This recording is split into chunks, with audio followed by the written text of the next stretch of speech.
In the 3rd year of our marriage, I became pregnant. My husband's beloved cousin, his white moonlight, pushed me, staining my dress with blood. I lost the child. My husband stood indifferently at my bedside. You only lost a child. Wayner, on the other hand, was frightened and nearly lost her life. A tear slipped from the corner of my eye. At the same moment, a system notification rang in my mind. Ding! Congratulations, host. The mission is complete. System binding. I urgently retracted the tear. My eyes instantly shone with startling brilliance. Pei Jingheng. Let's divorce. Pei Jingheng looked disdainful, playing hard to get again. Fine. If you want a divorce, I'll grant it. Tomorrow. You better not come crying and begging me. He was certain I couldn't leave him. Little did he know. This time, I was serious. I'm done serving. On our wedding night, the room was filled with the high glow of red candles. Pei Jingheng used the bridal rod to violently lift my veil, his gaze upon me as if looking at something dirty. Wayner and I are truly in love. I originally intended to marry her, but you interfered. Shen Mingyue, how can you be so shameless? Are you that desperate for a man? I tried to explain. This marriage was not my wish. He didn't believe it at all. If not you, then who else? You've been pestering me all these years, utterly without shame. Let me tell you. Just because the Shen family saved the Pei family doesn't mean I'll be grateful to you. You stole Wayner's place. I only feel disgust for you. 3 months ago, when the Pei family was implicated in the canal transport case, I knelt outside my father's study for an entire night, begging him to save the entire Pei family. Father silently took out the imperial pardon certificate and, in the next morning's court session, knelt to the emperor on behalf of his political enemy, incurring the emperor's wrath. Later, the Pei family escaped unscathed, and the emperor, moved by my deep affection for Pei Jingheng, decreed our marriage. I repeatedly explained, but Pei Jingheng only believed the answer he had decided upon. At this moment, an anxious voice came from outside the bridal chamber. Young master, Miss Biao's old ailment has flared up. Please go and take a look. Pei Jingheng's face immediately showed anxiety.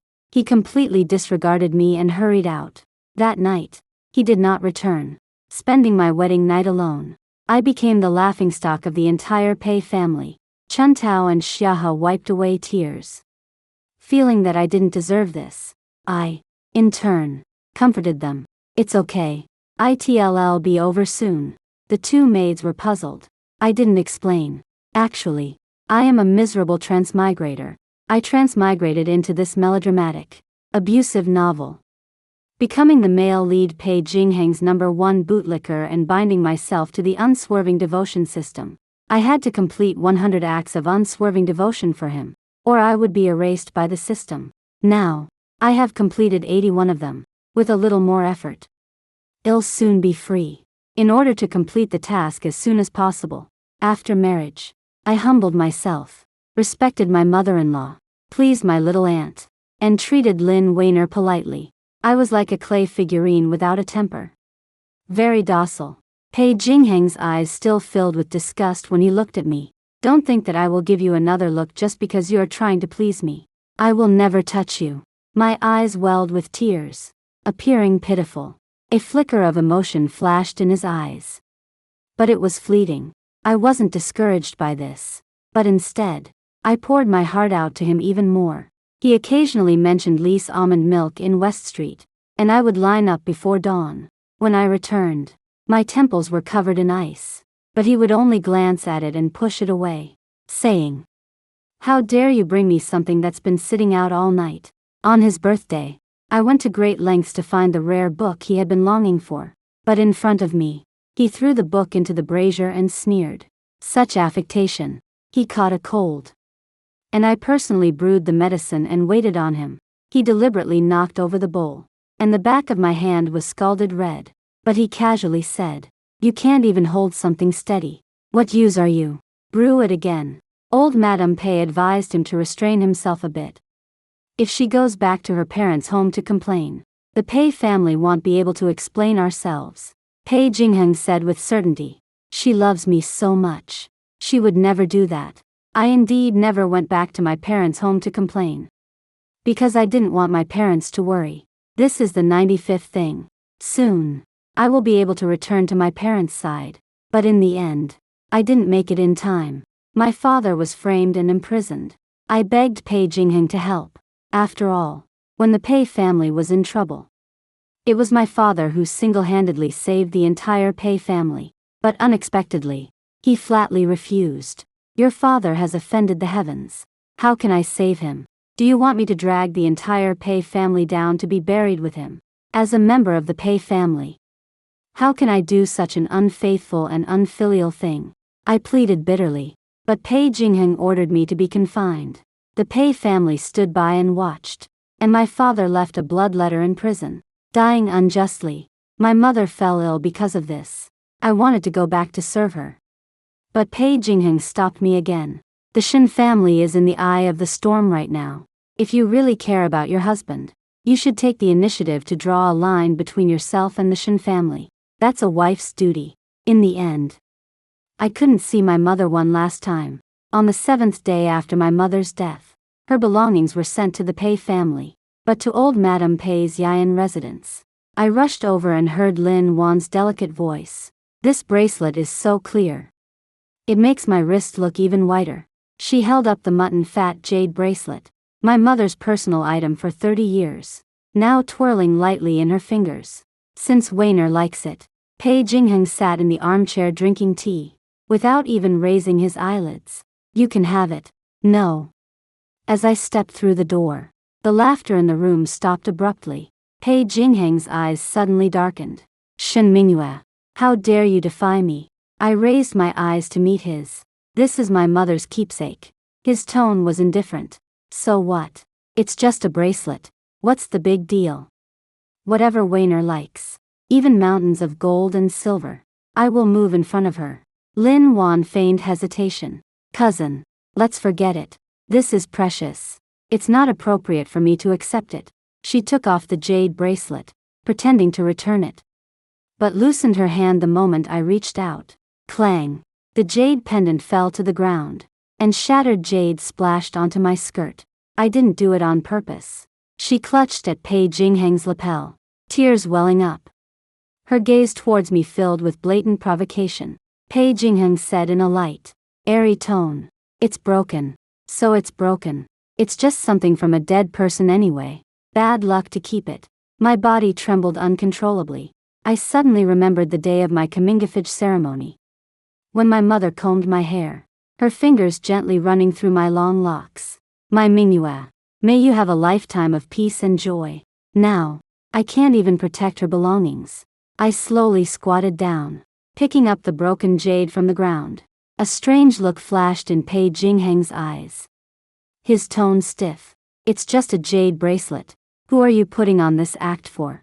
I'll have the Precious Treasures Pavilion send 10 new ones tomorrow. No need. I carefully wrapped the broken jade in a silk handkerchief. Some things, once broken, are broken. Ironically, not long after my mother passed away, the court thoroughly investigated the case and cleared my father's name. But everything was beyond redemption. Now, there is no one left in the Shen family, perhaps out of that pitiful guilt. Pei Jingheng's attitude towards me improved a lot during that time. But that year, something happened at the Palace 100 Flowers banquet, and his attitude towards me took a sharp turn for the worse. Filled with hatred, at the banquet, I realized something was wrong after drinking that cup of fruit wine, barely managing to hide in the east wing of Linhua Palace. I could no longer see the patterns on the screen. I was awakened by cold tea being splashed on me. Pei Jingheng looked at me with disgust. Shen Mingyue, have you gone crazy from guarding your widowhood? Now you don't even care about your reputation, resorting to such low tricks. I clutched my torn collar, my throat hoarse, unable to speak. Don't think you can tie me down like this. Even if you get pregnant with a bastard, I will never acknowledge it. His words came true. I really did get pregnant with his bastard. When I found out I was pregnant, I was in a daze. Everyone thought that this child was my bargaining chip to tie down Pei Jingheng. Only I knew that he had become my bond. Pei Jingheng is a scoundrel, but the child is innocent. But now, This bond is gone too. I have finally completed the strategy task. I proposed divorce without hesitation. Pei Jingheng looked at me with a sneer. Playing hard to get. Do you think this trick of yours will work on me? My body and mind were more relaxed than ever before. I'm not joking. You and Lin Wan are in love with each other, so I will fulfill your wishes. My understanding attitude made his face gloomy instead, as if he wanted to eat someone. Fine. Since you want to make a scene, I will fulfill your wishes. Don't come crying and begging me then. He flung his sleeves and left, slamming the door so hard it shook the heavens. Chun Xing and Xia He both looked at me with worried faces. I didn't explain much, just ordered. Go to the warehouse and bring the bird's nest and the 500-year-old ginseng. I'm weak and need to nourish myself. Initially, Pei Jingheng said that Lin Wan was weak, and those birds' nests and ginseng were to be reserved for her to nourish her body, and I naturally agreed. Now, sorry. No one else can touch my things. After eating the bird's nest and holding 2 slices of ginseng in my mouth, my originally weak body finally regained some strength. Just as I was about to lie down, I didn't expect Pei Jingheng to return, his face full of anger. Shen Mingyue. Where are the bird's nest and ginseng in your storeroom? Weiner has been frightened and needs bird's nest and ginseng to strengthen her constitution. Quickly bring them out. If you delay Weiner's health, I will hold you accountable. I slowly lifted my eyelids to look at him. Those are my things. Why should I take them out for someone who is not related? Pei Jingheng didn't expect me to react like this, and was stunned. Immediately, anger surged. That's Weiner, not someone unrelated. My expression was icy cold. She is indeed not someone unrelated. She is the enemy who caused me to lose my child. My things. Even if I throw them away to feed the dogs, I won't give them to her. The veins on Pei Jingheng's forehead throbbed. Shen Mingyue, do you know what you're saying? How can you be so vicious? I was too lazy to argue with him. Pei Jingheng. My voice was unusually calm. You're right. I'm vicious. And your good cousin is beautiful and kind. In his astonished gaze, I smiled slightly. So, I wish you a happy marriage. Locked in. Pei Jingheng stared at me with a gloomy expression. Shen Mingyue, put away your tricks of playing hard to get. I'll give you one more chance to hand over the bird's nest and ginseng, and I won't bother with you about today's matter. I looked at him blankly, as if watching a clown. I ate them. Do you want me to vomit them out for her? You. A maid's voice came from outside the door. Young master. My young mistress is having a nightmare and keeps crying out your name. Please go and see her. Pei Jingheng immediately couldn't care about anything else and hurriedly went out. I stopped him. Wait. Pei Jingheng sneered. Now you know you're wrong. It's too late. I said in a calm voice. I'm just reminding you. Don't forget to write the divorce papers. Pei Jingheng suddenly froze, gritting his teeth and squeezing out a sentence. Okay. Don't regret it. Of course. I won't regret it. Chun Xing and Xia He's jaws dropped and didn't close for a long time. Seeing the expressions on their faces, I couldn't help but smile. Are you that surprised? The two nodded like pounding garlic. Madam, you never went against the young master's words before. You loved him to the bone. You said that no matter how the young master hurt you, you would never abandon him. I felt a chill. That was before. It won't be like that now. I will never go back on my word. Damn system. You've done me wrong. A warning system sound came from my mind. Host. Please pay attention to your attitude. I was stunned. I've already unbound. Why are you still here? The system answered mechanically. When the host completes the task, the system will only upgrade, not disappear. The affection points you have accumulated have been automatically converted into independence points, and all the skill and item permissions you have unlocked are retained. Hearing that I actually had points, I perked up and immediately asked, what can I do with the points? No sooner had I spoken than a semi-transparent light screen unfolded before my eyes, clearly laid out. Unlike the passively received task interface from before, independent points balance. 100 points below is the list of available exchanges. My gaze quickly swept across the list, which was filled with a dazzling array of items, including skills, objects, and more. My eyes fixed on one item. Essence strengthening pill. Repairs vital energy and nourishes the root. Exchange cost. 30 points. Can this cure my weakness after the miscarriage? Yes. I didn't hesitate. Exchange. Exchange successful. 30 points deducted. Remaining points. 70 points. A lustrous pill. The size of a longan fruit, emanating a faint medicinal fragrance, appeared out of thin air in my hand. Sure enough, the medicine worked wonders, suppressing the excitement in my heart. I began to carefully study the other functions of the system. In addition to exchanges, there were also daily check-in and lucky draw. I first completed today's check-in and received 1 point. Then, my gaze turned to the tempting lucky draw turntable. The pointer spun rapidly, passing over options like thank you, exquisite snacks, and finally, tremulously, stopping on a grid that shimmered with an ancient light. Congratulations, host, for obtaining ancient strategies for preventing epidemics. A yellowed, fragile feeling ancient book fell into my hands. I had some medical knowledge, and after a close look, my eyes suddenly lit up. If what was recorded in this ancient book was true, then this book could be of great use. This damn system didn't seem as useless as I thought. I asked the question I cared about most. System, how do I earn points? The system's mechanical voice came. Points rule. Benefit the people. And you will gain points. Benefit the people. I repeated softly. Yes.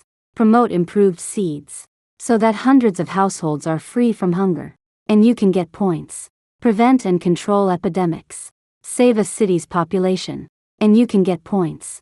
If you make this world a little better because of you, your points will increase by 1 point. Hearing these words, I couldn't help but fall into contemplation, and I began to have a vague idea of the path ahead. The next day, I didn't go to pay my respects to old Madame Pei. I had just had a miscarriage, and my body was weak and needed rest. In fact, I had taken the essence strengthening pill, and my body had recovered as before. But old Madame Pei sent someone to invite me, saying there was something important. I also wanted to get a divorce and leave this place as soon as possible. So I got up and changed. As soon as I arrived at Yian residence, I heard a few sobs coming from inside. Aunt. It's all Wayner's fault. Wayner caused the madam to have a miscarriage and caused the madam and cousin to be estranged. Wayner will return to the Lin family and will no longer affect the madam and cousin's relationship.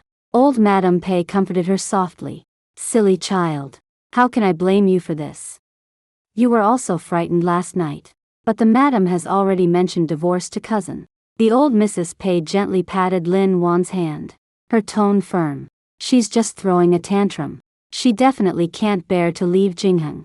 Besides, now that the entire Shen family is dead, where else can she go if she leaves the Pei family? Lin Wan lowered her head, concealing the dark light in her eyes. Hearing these words, my eyes were filled with coldness.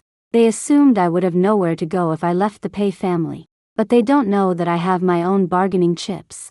Leaving the Pei family, everywhere is a smooth road. I stepped inside, and their conversation abruptly stopped. Lin Wan stood up, her posture graceful and charming, and greeted me with a bow. Wayner pays respects to the madam. Yesterday, Wayner was reckless and offended the madam, causing the madam to miscarry. Wayner deserves to die. If the madam wants to kill me or punish me, Wayner will have no complaints. I looked at her calmly. Then start slapping yourself in the face until I'm satisfied. Lin Wan froze, looking at me in disbelief. I looked at her with a half smile. What? Are all the words you just said fake? If you have no intention of repenting, why put on such a show? In the past, I always avoided her sharp edges and never embarrassed her in person. Today I seemed like a different person, and Lin Wan was stunned for a long time. The old Mrs. Pei was also momentarily stunned. She took the initiative to smooth things over. Mingyue. Wayner's actions yesterday were unintentional. She was also frightened and fell ill. You've always been generous. Don't blame her. You're still young. You can have more children. I sneered. I've been too generous in the past. Which is why I allowed a miss of dubious status to ride on my head. Lin Wan's face turned pale in an instant, and in the next moment, tears streamed down her face. The old Mrs. Pei's face also became very ugly. Mingyue, how can you be so rude? I didn't back down an inch. She killed my child. Is it too much to ask for justice? Can it all be lightly dismissed with just the sentence? She didn't mean to. This was the first time I had disobeyed the old Mrs. Pei since marrying into the Pei family. And she was so angry that her face twisted. Lin Wan lowered her head and wept. Aunt, this matter is my fault. I will apologize to the madam. And you must not quarrel for my sake. Then start slapping yourself. I'm watching. Lin Wan paused in her action of wiping away tears. And in the next moment, she clutched her chest and softly fell down. Pei Jingheng rushed over and held her in his arms. Shen Mingyue, what did you do to Weiner again? How can you be so vicious? Lin Wan opened her eyes tremblingly, her voice weak. Cousin, don't blame the madam. It's me. It's my fault. I caused the madam to miscarry. I deserve to die. Pei Jingheng looked at her, his face full of heartache. Weiner, I won't allow you to say such things. That child was just a disaster that Shen Mingyue sought through dirty means. And shouldn't have existed in this world. It's just the will of heaven that it's gone. It's cleaner that way. These words made me feel a chill in my bones. That child was indeed an accident. Now I'm glad that the child doesn't have to come into this world and recognize such an undiscriminating person as his father. Pei Jingheng turned to me, his gaze cold. Shen Mingyue, apologize. I laughed in anger. Were you kicked in the head by a donkey? Pei Jingheng looked at me in disbelief, so unable to distinguish right from wrong, turning black into white. Pei Jingheng, did you read all those books of sages and virtuous men into a dog's belly or something? Pei Jingheng's face instantly looked as if it had been through a dyeing workshop. Extremely unsightly.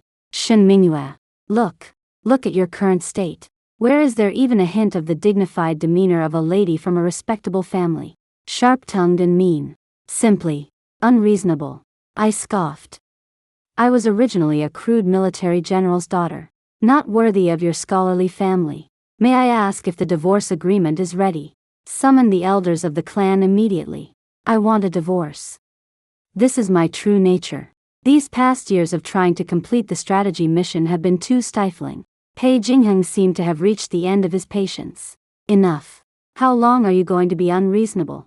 If you really leave the Pei family, you will be a homeless abandoned woman. I said coldly. I don't need you to worry about that. Since you and Lin Wan are in love, I will make room for you. Expectation and joy burst forth in Lin Wan's eyes, but a suppressed anger floated in the depths of Pei Jingheng's eyes. It was the anger of a plaything exceeding control.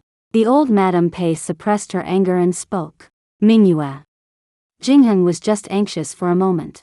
Since Weiner knows she was wrong, why not punish her with 3 months of house arrest, and then have her serve in your courtyard? Serve?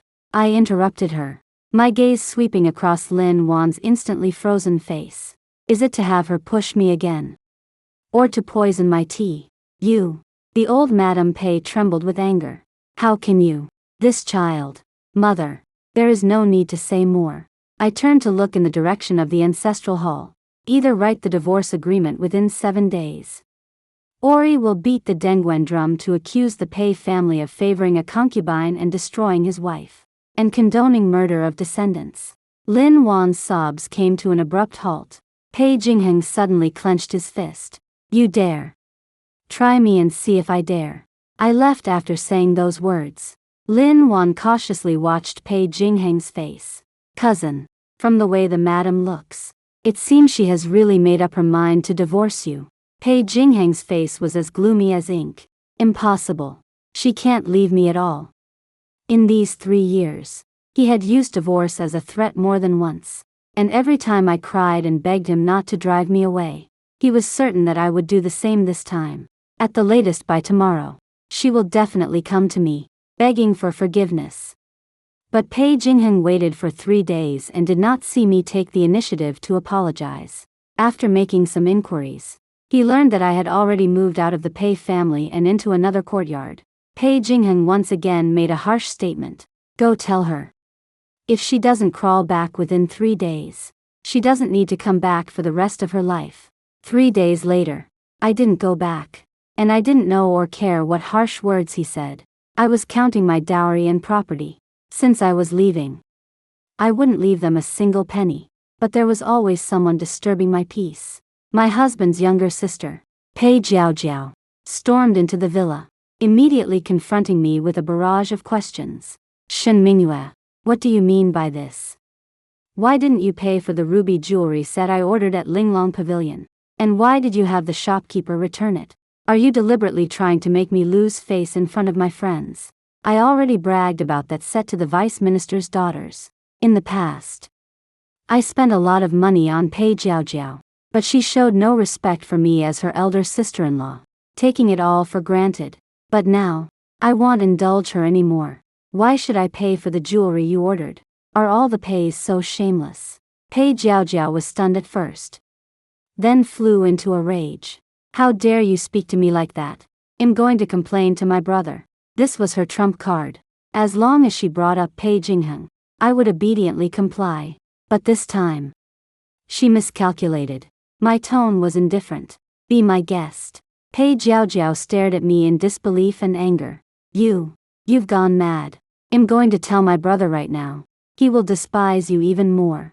I looked at her amused. Don't you know that I'm divorcing your brother? Why would I care if he despises me? Pei Jiao didn't believe it at all. Impossible. You've been clinging to my brother like glue. How could you bear to divorce him? Then well see, Chen Tao, show her out. Seeing that I was unmoved, Pei Jiao stomped her feet fiercely. I'll be waiting for the day you come back crying and begging for my forgiveness. Originally, Chen Tao and Xiahe were also worried that I would change my mind. But now that they saw my firm attitude, they were relieved. The two of them worked even harder to inventory the property, hoping that I could break ties with the Pei family as soon as possible. But I didn't expect the Peis to be so persistent. No sooner had I sent Pei Jiao away than another plague arrived the next day. Pei Jingheng immediately started lecturing me. What did you say to Jiao? You made her cry. My face was full of displeasure. I simply told her a simple truth: whoever wants something pays for it. What? Isn't that taught in your Pei family's upbringing? To the point that she can't even understand such a simple principle, and needs to cry to liven things up. The veins on Pei Jingheng's forehead throbbed. Shen Mingyue, even if you want to make a scene, there's a limit. I looked at him indifferently. Do you think I'm joking? Pei Jingheng put on an arrogant attitude. Aren't you just putting on airs to force me to come and pick you up in person? Now that I'm here, how long are you going to keep pretending? In the past, if he beckoned, I would take the initiative to bow my head. This time, he was sure I would do the same. I was in no mood to listen to his nagging. If you're here to deliver the divorce papers, you're most welcome. If you're here to stand up for your good sister and demand an explanation, the door is over there. Goodbye. Suppressing his anger, he gritted his teeth and said, You want a divorce? Dream on. You are a Pei family member in life, and a Pei family ghost in death. I sneered. Your Pei family's dilapidated temple isn't worthy. I directly had someone kick him out. Pei Jingheng's face turned green with anger. Shen Mingyue, you'll regret this. Of course I won't regret it. Leaving him, I'll be celebrating with firecrackers. I announced loudly. Put up a sign at the door. Pei family members and dogs are not allowed to enter. A smiling voice came. Why involve dogs? They are innocent and should not be implicated. Hearing the voice, my eyes instantly lit up with surprise. Lingxi. The person who came was Li Lingxi, the only daughter of the current Long princess. We had suffered together when we were young, and I risked my life to help her escape, and we became friends ever since. She was dressed in fiery red riding clothes, as bright as fire, and walked in with a brisk pace. Tell me quickly. Did the sun rise in the west today? You actually moved out of that wolf's den and kicked your precious husband out the door. She had always disliked Pei Jingheng and hated my humble attitude in the past. Now that she learned that I had reformed, her eyebrows and eyes were full of joy. I took her hand and said sincerely, He won't be my husband soon. I want to divorce him. Li Lingxi's eyeballs almost popped out. She reached out and touched my head.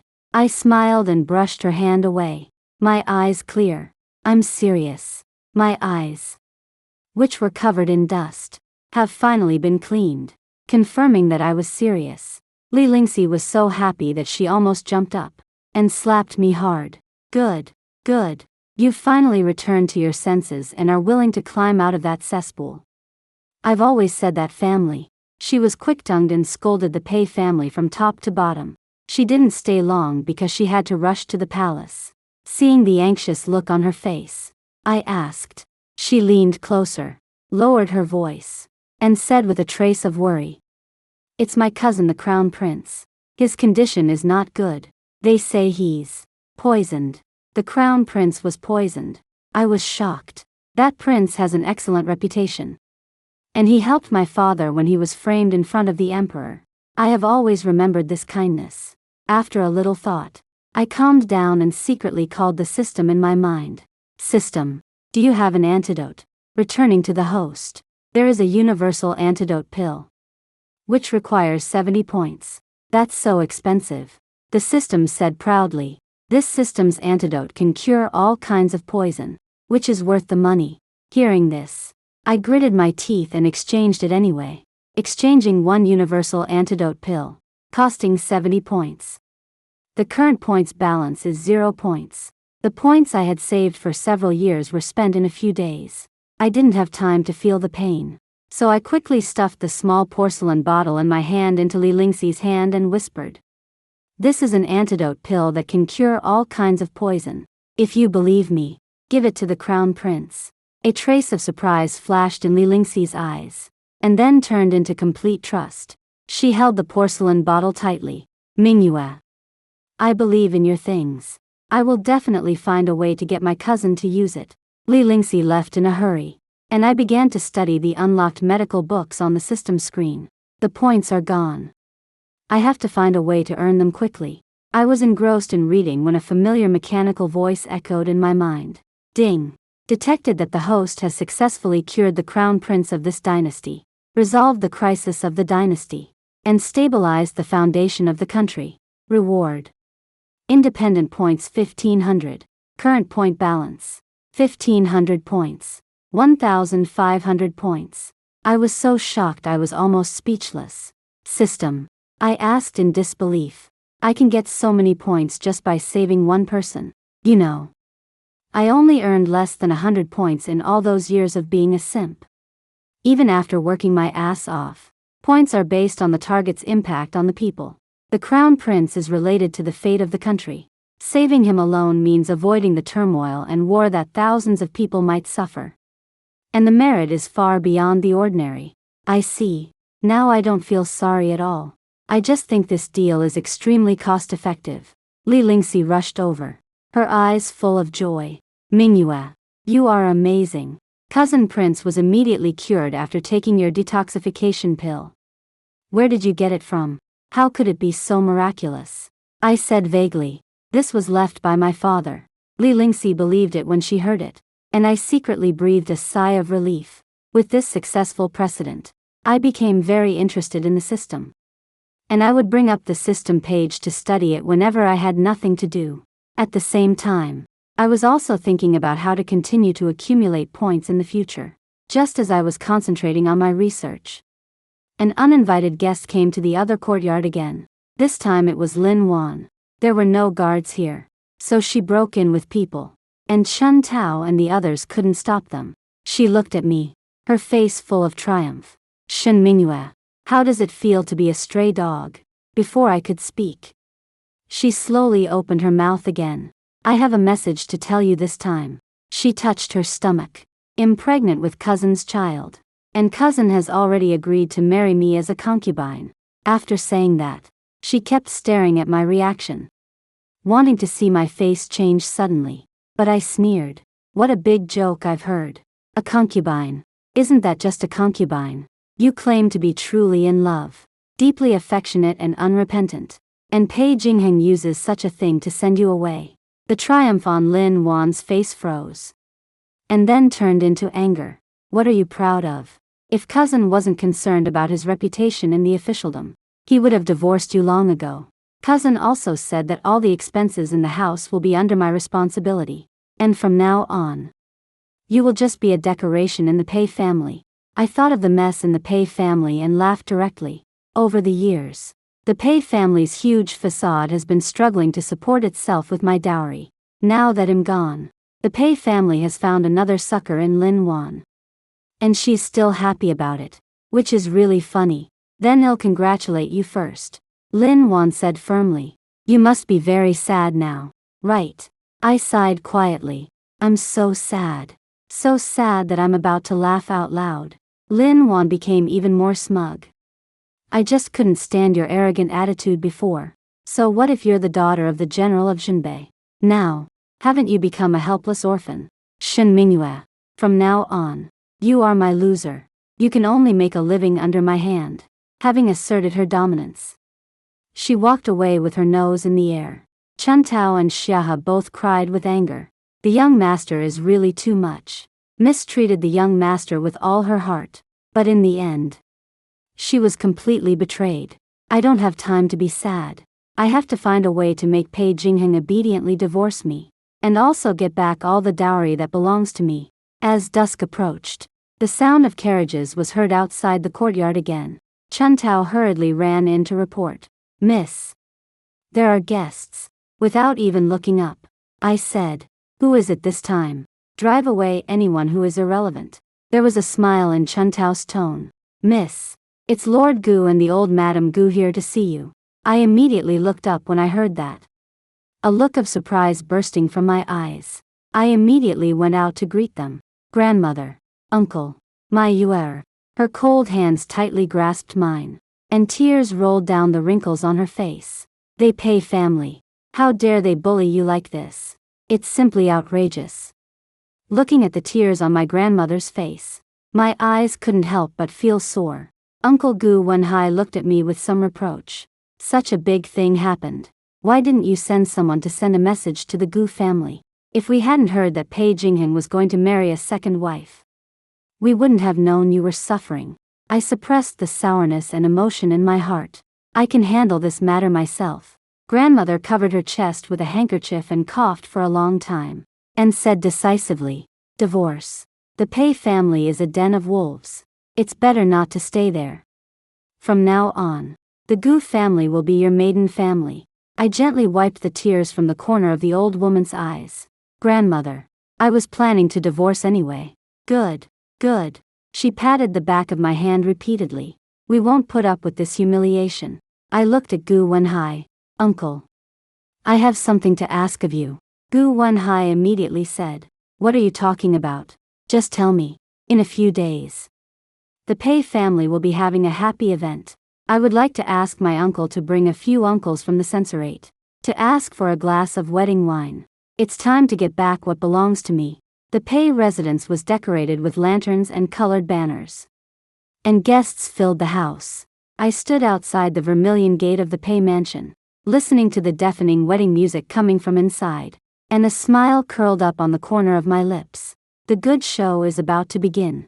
I raised my hand, and the well-trained servants in green clothes behind me immediately beat the gongs and drums, carrying the red silk-tied boxes, and rushed straight into the wedding hall.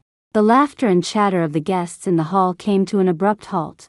All eyes fell on me, surprised, sympathetic, curious. Ignoring those gazes, I walked step by step to the center of the wedding hall, and met Pei Jingheng's eyes, who was dressed in a bright red wedding robe. When Pei Jingheng saw me, the corner of his lips quickly curled up.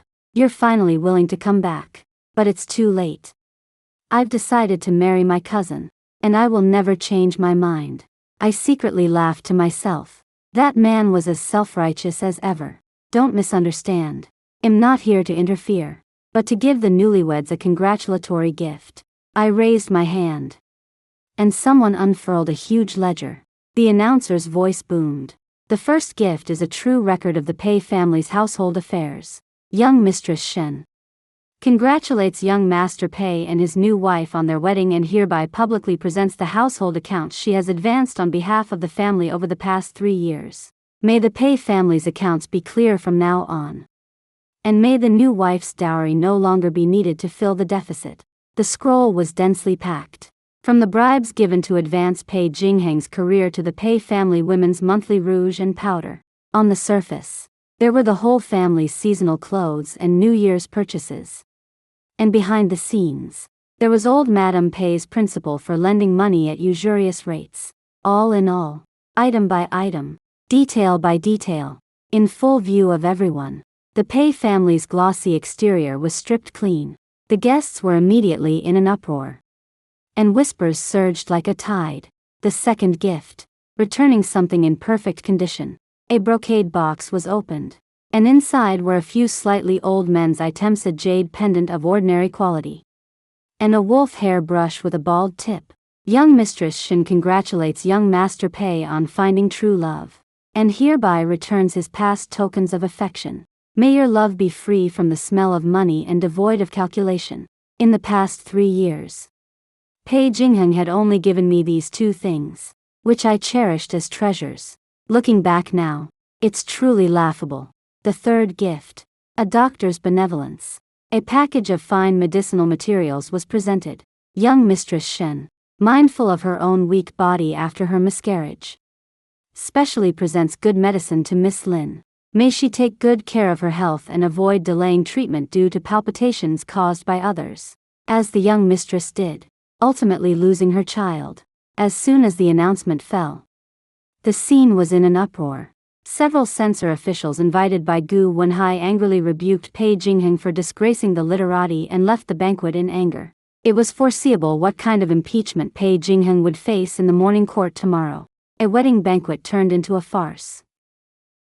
Pei Jingheng, are you satisfied with the gifts?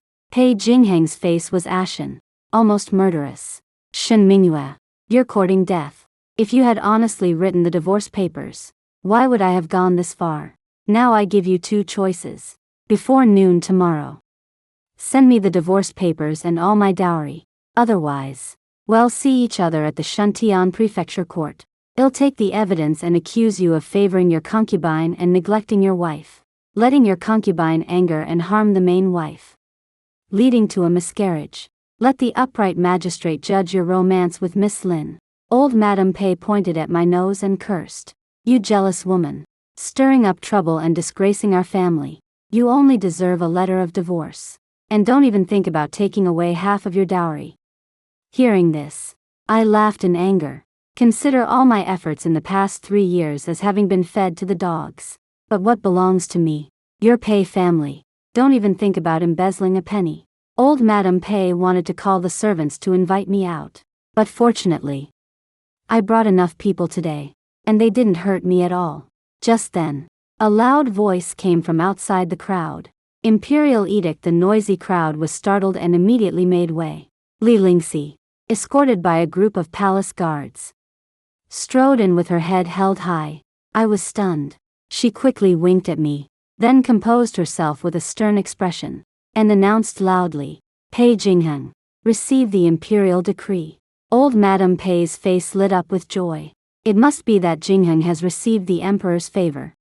Pei Jingheng also felt a surge of anticipation in his heart. I knelt down with everyone else to receive the decree, and heard Li Lingxi's voice high-pitched. By the mandate of heaven, the emperor decrees, Itanhui Pei Jingheng, remiss in domestic affairs, favoring concubines over his wife, lacking in virtue, is hereby demoted to compiler in the Hanlin Academy, to reflect in seclusion. His wife, Madame Shen, is gentle and virtuous, and has suffered much injustice. She is granted a divorce, and the Pei family shall immediately return all her dowry, and additionally provide 5,000 taels of silver as alimony, to maintain her dignity. Respect this. The imperial decree was read, and the hall fell into dead silence. Old Madame Pei's eyes rolled back, and she fainted directly. Pei Jingheng seemed incredulous, his eyes fixed in a daze, unable to regain his senses for a long time. Lin Wan's face under the veil also turned pale instantly. I was also stunned. I knew Lingxi would help me, but I never expected that she would actually obtain an imperial decree. Compiler Pei, aren't you going to receive the decree? A raging fire burned in Pei Jingheng's chest, and his venomous gaze shot directly at me, but he did not dare to defy the imperial decree. Shen Mingyue, well done. Looking at his distorted face, I smiled indifferently. If you had known this day would come, why did you act as you did in the beginning? If you had agreed to a divorce, how could there have been such a scandal throughout the city? 3 days later, I will come to retrieve everything that belongs to me. Li Lingxi and I left together, leaving behind a scene of devastation in front of the Pei family's door. I took Li Lingxi's hand and said sincerely, Lingxi, thank you. Li Lingxi smiled slyly. You don't need to thank me. You should thank my cousin the Crown Prince. He was the one who requested this imperial decree. The Crown Prince. I was stunned. That's right. Last time you saved my cousin the Crown Prince's life. He is grateful and naturally wants to find a way to repay you. I couldn't help but be delighted. This deal was truly worth it. Not only did I earn 1,500 points, but I also successfully divorced and took a piece of flesh from the Pei family. At this moment, the Pei family must already be in complete chaos. Thinking of this, I immediately felt a great sense of relief. 3 days later, the Pei family carried boxes and delivered my dowry and 5,000 taels of silver to the other courtyard.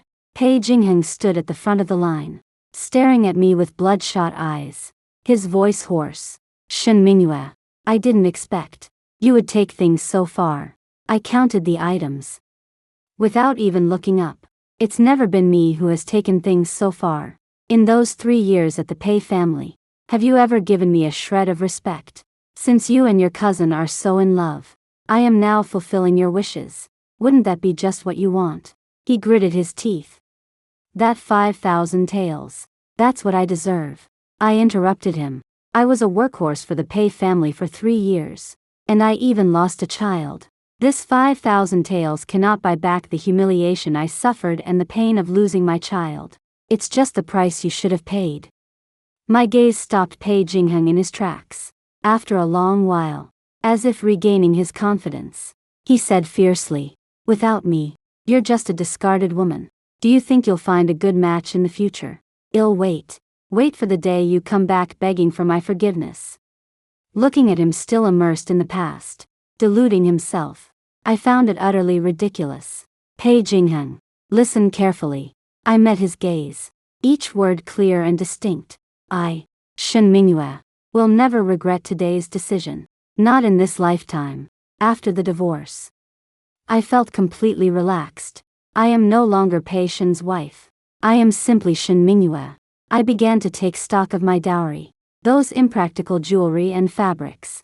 I had Chun Tao sell them off one by one, converting them into more tangible silver and land. The 5,000 taels of silver were used to purchase an estate with a medicinal herb garden in the suburbs of the capital.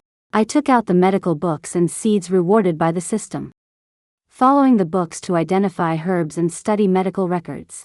Occasionally, Li Lingxi would come to my estate. We would drink tea together and chat about interesting things in the capital.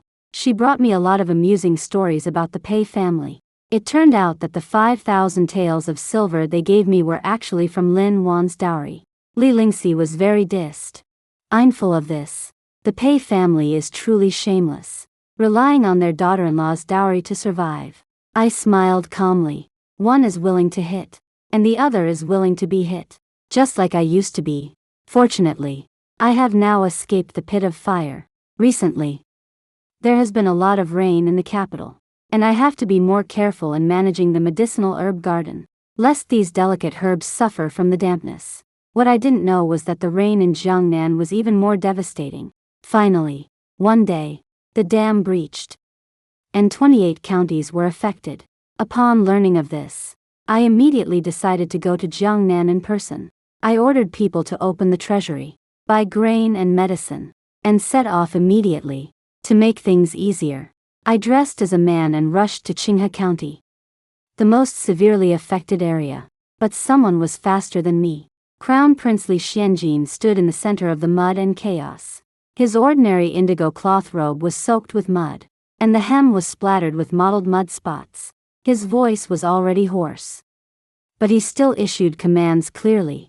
The East District shantytown should be extended another 30 feet outward to ensure the passage is clear. The water in the infected area must be boiled. If I see anyone drinking raw water again, you will be held accountable. The third team, go off duty to eat.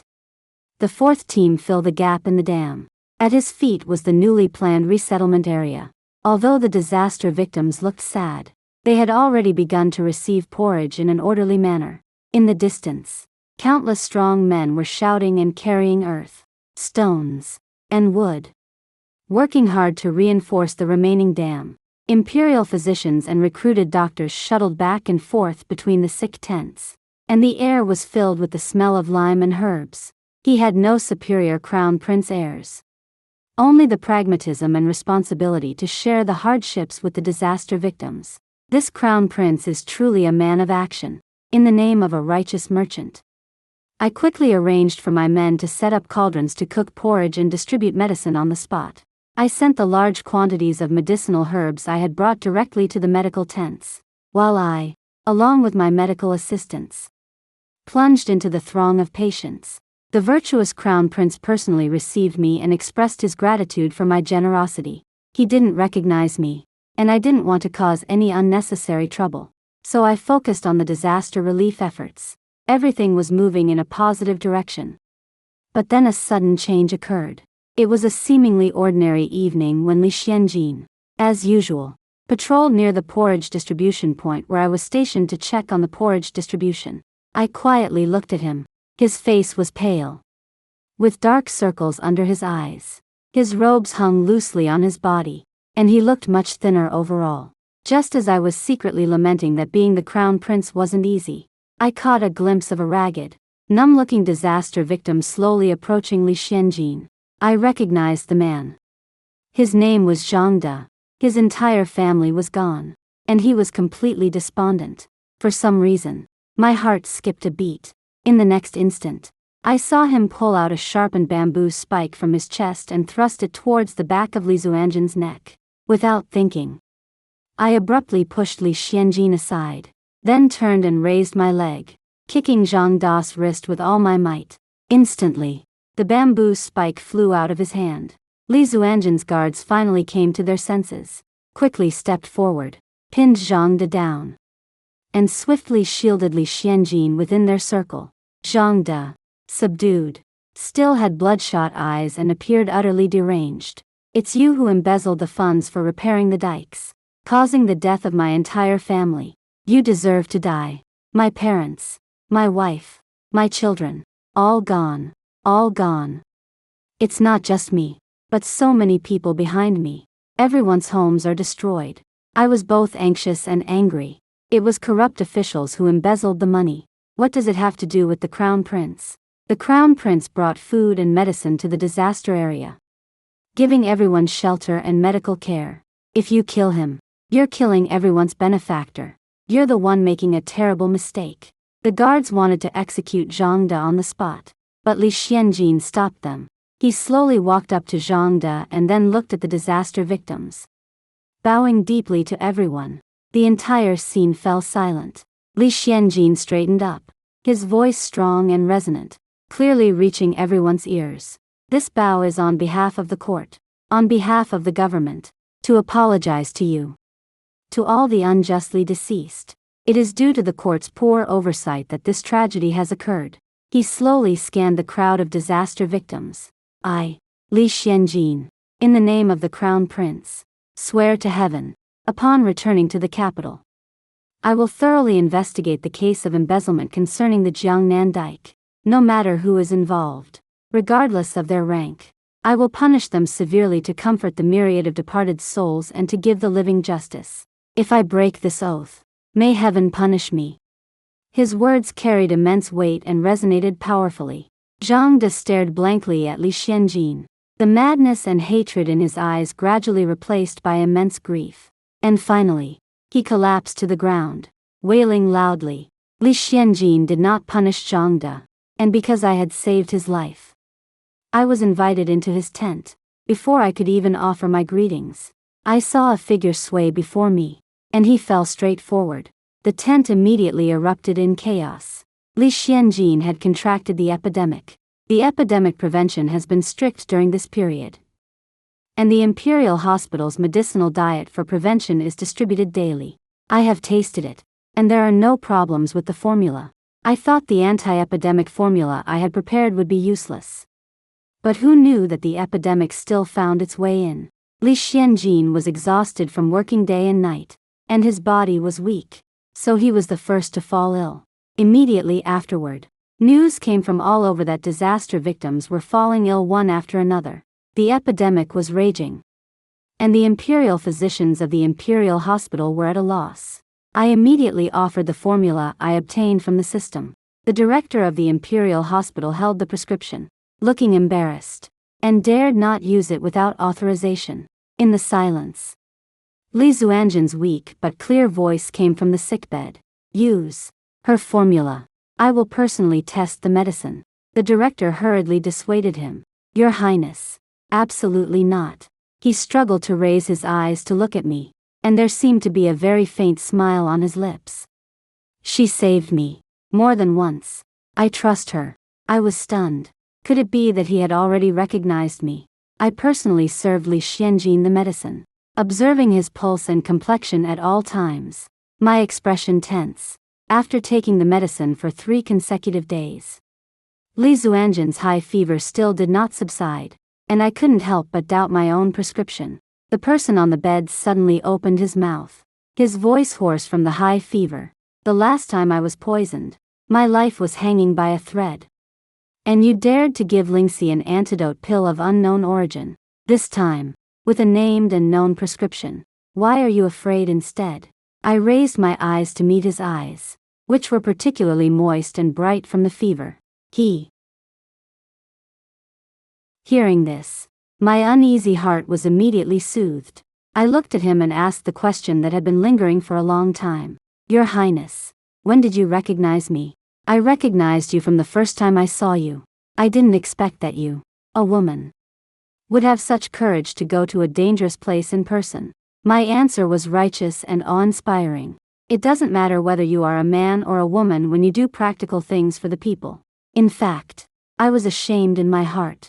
If there were no system points as a reward, I would definitely not have done this.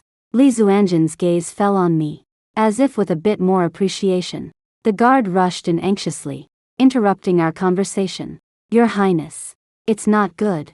More and more disaster victims are coming to Qinghe County, and the food and grass won't last long. My heart sank. The court supplies are slow to arrive, and the merchants are afraid of the epidemic and dare not move forward. Once the food supply is cut off, the situation will inevitably get out of control. Li Xianjin, struggling with his illness, drafted an order to send his guards to neighboring counties too, and I am waiting for someone. I had already made the worst plan and made arrangements in advance.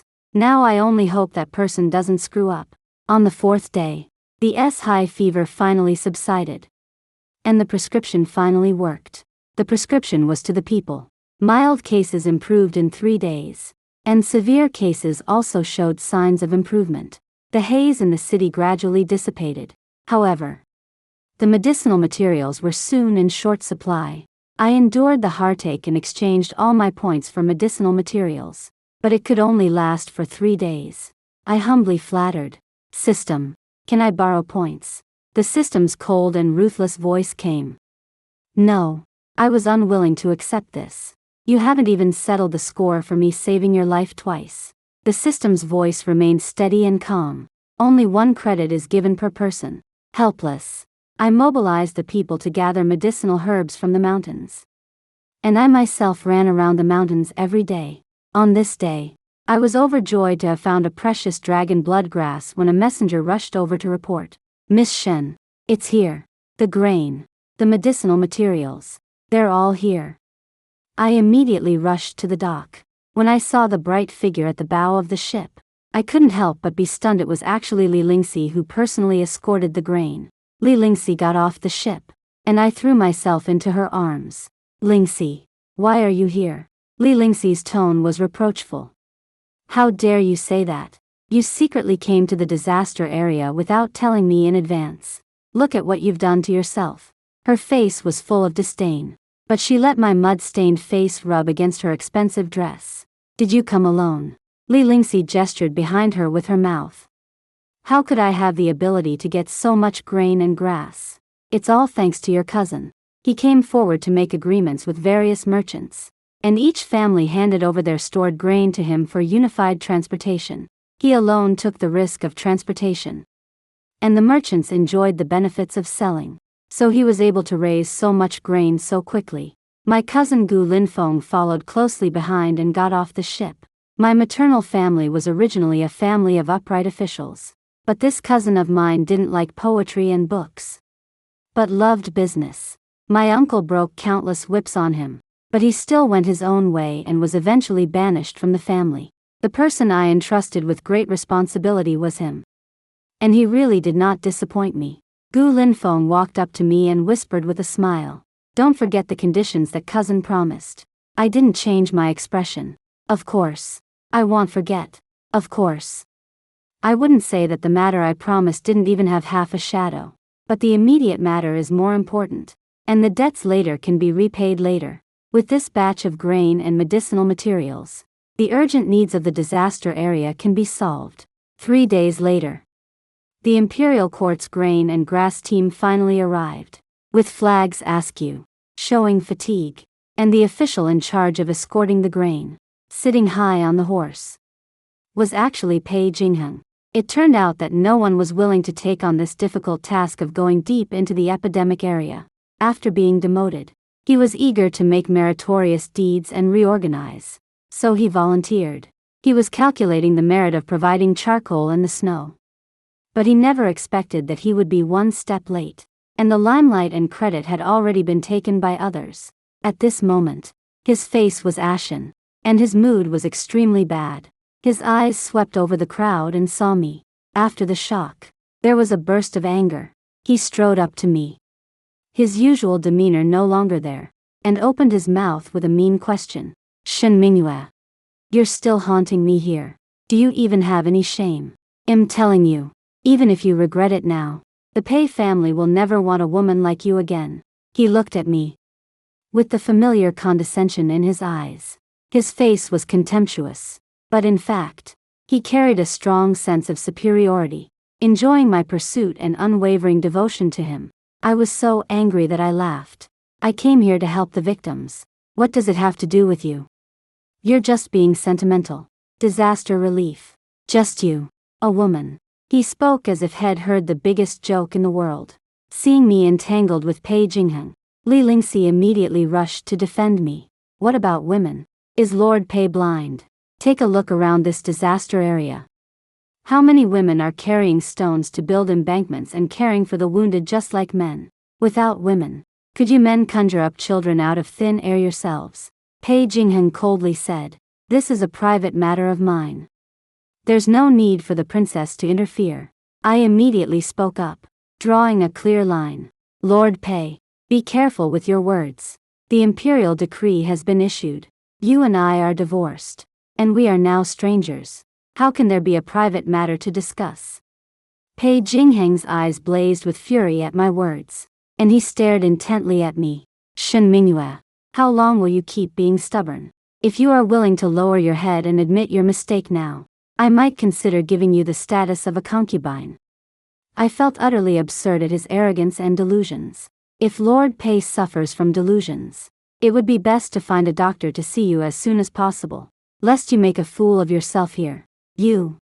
Pei Jingheng became enraged and wanted to continue to pester me, but a clear, cold, and authoritative voice rang out from behind. "Lord Pei." Li Xianjin walked over slowly, his gaze calm but carrying an invisible pressure that landed on Pei Jingheng. "What do you intend to do? Publicly harassing a female relative here?" Pei Jingheng's whole body stiffened, and he hastily turned around to salute. "Your Highness, please forgive me. This official merely has some misunderstandings with my wife." "Wife?" Li Xianjin raised an eyebrow slightly, his tone suddenly turning stern. "The emperor personally issued a decree to grant you two a divorce. This imperial decree was one that I personally requested. How could there be any mistake?" Surely Lord Pei doesn't intend to defy the imperial decree. He suddenly looked up, the color draining from his face, which was now filled with disbelief. This official has no such intention. This official is just. He did not utter the second half of his sentence for a long while. Li Xuanjin's gaze was like a knife, coldly scraping over his body. Shen Mingyue has presented an excellent remedy for the epidemic, saving countless lives. And she has also single-handedly raised life-saving grain, resolving this urgent crisis before the imperial provisions arrived. Her contribution far exceeds anyone present. And even far exceeds mine. She will not tolerate such disrespect from you. Pei Jingheng looked at me incredulously, his eyeballs almost popping out. He could not believe that the woman who once revolved around him, the woman he had discarded like a worn-out shoe, could achieve such great merit after leaving him. Li Xianjin no longer looked at him, only leaving behind a faint sentence. Lord Pei, since you have accepted this task of escorting the grain, you should properly attend to your official duties and not put the cart before the horse.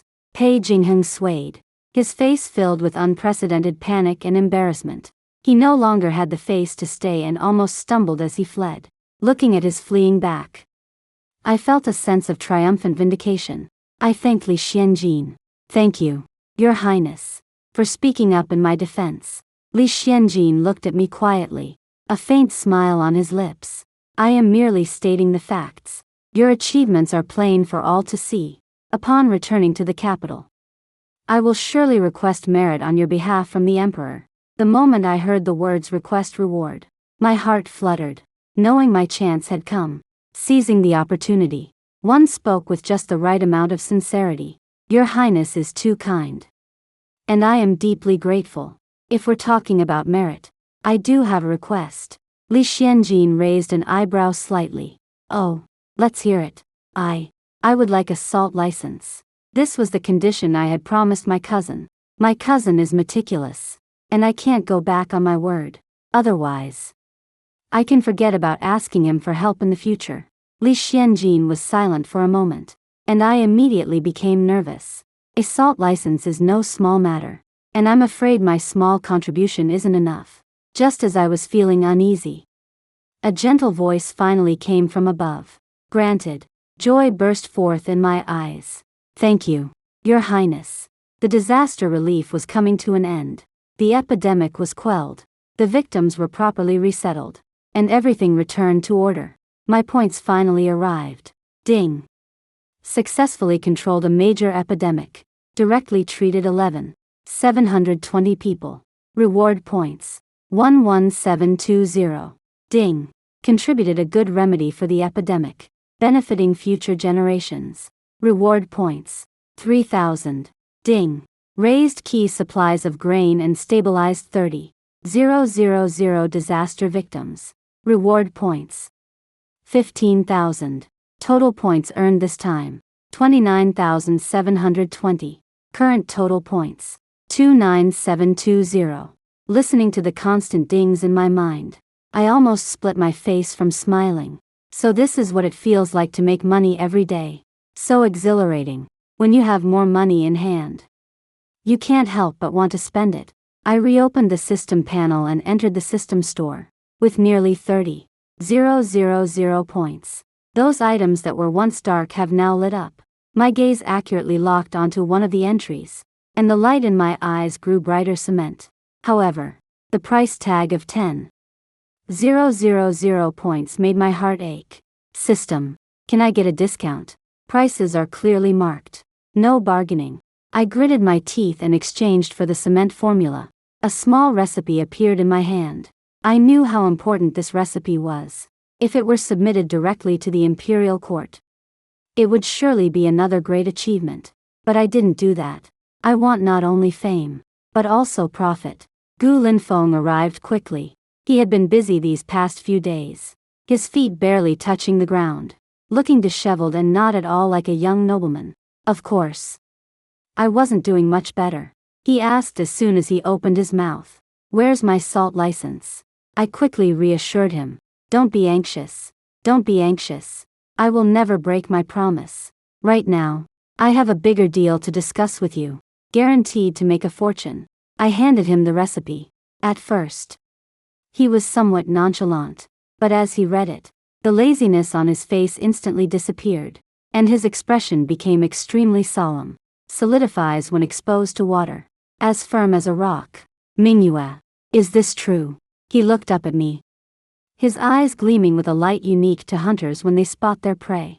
I nodded with conviction. Absolutely. If cousin doesn't believe me, we can start with a small-scale trial production. One try, and you'll know.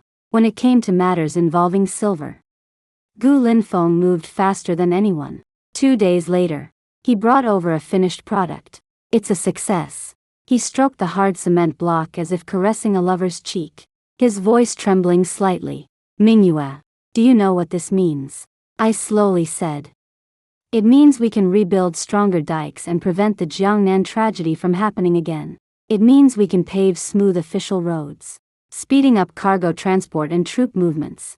It means city defenses will be upgraded several levels. Gu Linfeng's eyes gleamed with calculation. The benefits of this thing are extraordinary. Presenting it directly to the imperial court might earn us some rewards, but in the long run, it's not the best strategy. One knew that with Gu Linfeng's money-grubbing nature, he would definitely think along the same lines as me. I feigned hesitation. Profits stir people's hearts and attract covetous eyes. We can't swallow this thing whole. Gu Linfeng lowered his voice. It's hard to get fat on your own. Of course. I understand this principle. We must bring in allies with enough weight to form a community of interest to block open and hidden arrows. Our eyes met, and we spoke the name of one person in unison. His Royal Highness the Crown Prince. The two money lovers hit it off immediately and went to see the Crown Prince with the cement brick. The Crown Prince's guard looked warily at the weapon in our hands. I quickly explained. This is a treasure to be presented to the Crown Prince. The guard gave us a strange look that said, "Are you kidding me?" Li Xianjin also showed a look of confusion when he saw the cement block. Gu Linfeng very obsequiously presented the detailed strategy he had prepared. After reading it, Li Xianjin could not hide the surprise in his eyes. This thing is wonderful. Who found the formula? I quickly lowered my head, assuming a respectful posture. Your Highness. This thing was discovered by this humble woman while sorting through her father's belongings. In a tattered military book. My father often lamented that the border defenses were dilapidated after years of disrepair. Perhaps it was a clever thing he collected with care back then. Gu Linfeng immediately interjected. Your Highness, if this thing can be used to build border defenses, it would be to comfort General Shen's spirit in heaven. Li Zuanjin's gaze swept between us. General Shen, indeed, left quite a few surprises for me. I secretly breathed a sigh of relief. Li Xianjin continued. I will present this thing to the imperial court on your behalf. And I will definitely ask for merit for you too at that time. I stepped forward and respectfully saluted. Your Highness understands. If cement can benefit the people, then that is its greatest value. This humble woman and her cousin dare not take credit. This credit should belong to those who can make good use of it. Li Zuanjin's lips curled up slightly, with a hint of playfulness. Since you don't seek fame, what do you want? I raised my eyes to meet his probing gaze, my voice clear and firm. With the advent of cement, the Ministry of Works will surely embark on large-scale construction. This commoner and my cousin are willing to serve His Highness with utmost dedication, establishing a merchant house on His Highness' behalf, specializing in cement production. The profits will also be allocated according to His Highness' wishes. These words were a clear declaration of allegiance. I was handing over the credit for discovering cement to Li Xianjin. There would be no shortage of profits from cement in the future. Li Xianjin would eat the meat, and we would just follow along for a sip of the soup. This was a plan that could help him consolidate his position, win the hearts of the people, enrich the national treasury, and also allow us to gain both fame and fortune. There was no reason for him to refuse. Li Xianjin stared at me for a long time, his gaze as deep as a pool. Shen Mingyue. For some reason, my back stiffened, and I had the illusion of being targeted by a wild beast. He slowly said, "You are completely different from how you were in the Pei Mansion. This courage and calculation make me look at you in a new light. I tried to remain calm. Having experienced storms, one must grow. Finally, Li Xianjin nodded slightly. Granted. A single word decided everything. Yet it was as heavy as 1,000 pounds. I finally breathed a sigh of relief. I was only responsible for providing the formula. The person who actually handled the work was Gu Linfeng. He stayed behind to follow orders.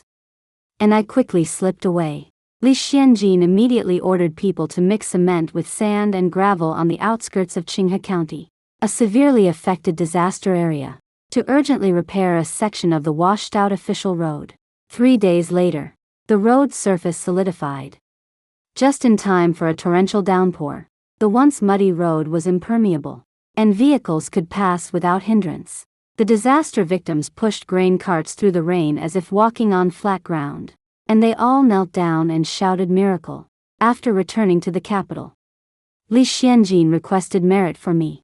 The emperor praised me for my benevolence and world-saving spirit, and my contribution to the country, conferring upon me the title of Annal County Lord, granting me 800 households of fiefdom, 500 taels of gold, and 100 bolts of silk. When the decree was issued, the whole city was shocked. Who would have thought that the divorced woman from the Pei family would now become a county lord of the second rank? The credit for cement, however, fell on Gu Linfeng's head. With this credit, the establishment of the Pancher Trading Company also became a matter of course. I voluntarily gave up this credit. I had already received system points. On the surface, I didn't want to become a target that everyone was staring at.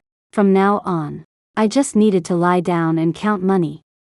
While Gu Linfeng had to work his butt off, thinking about it, he was the one who lost out more.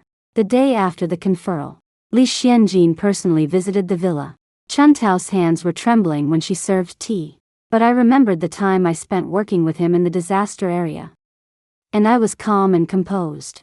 He took out a brocade box from his sleeve and pushed it over, his eyes clear and smiling. The salt license I promised you. Joy burst out in my eyes. Thank you, Your Highness the Crown Prince. I entertained him diligently and was particularly fawning. Li Xianjin was also in a good mood.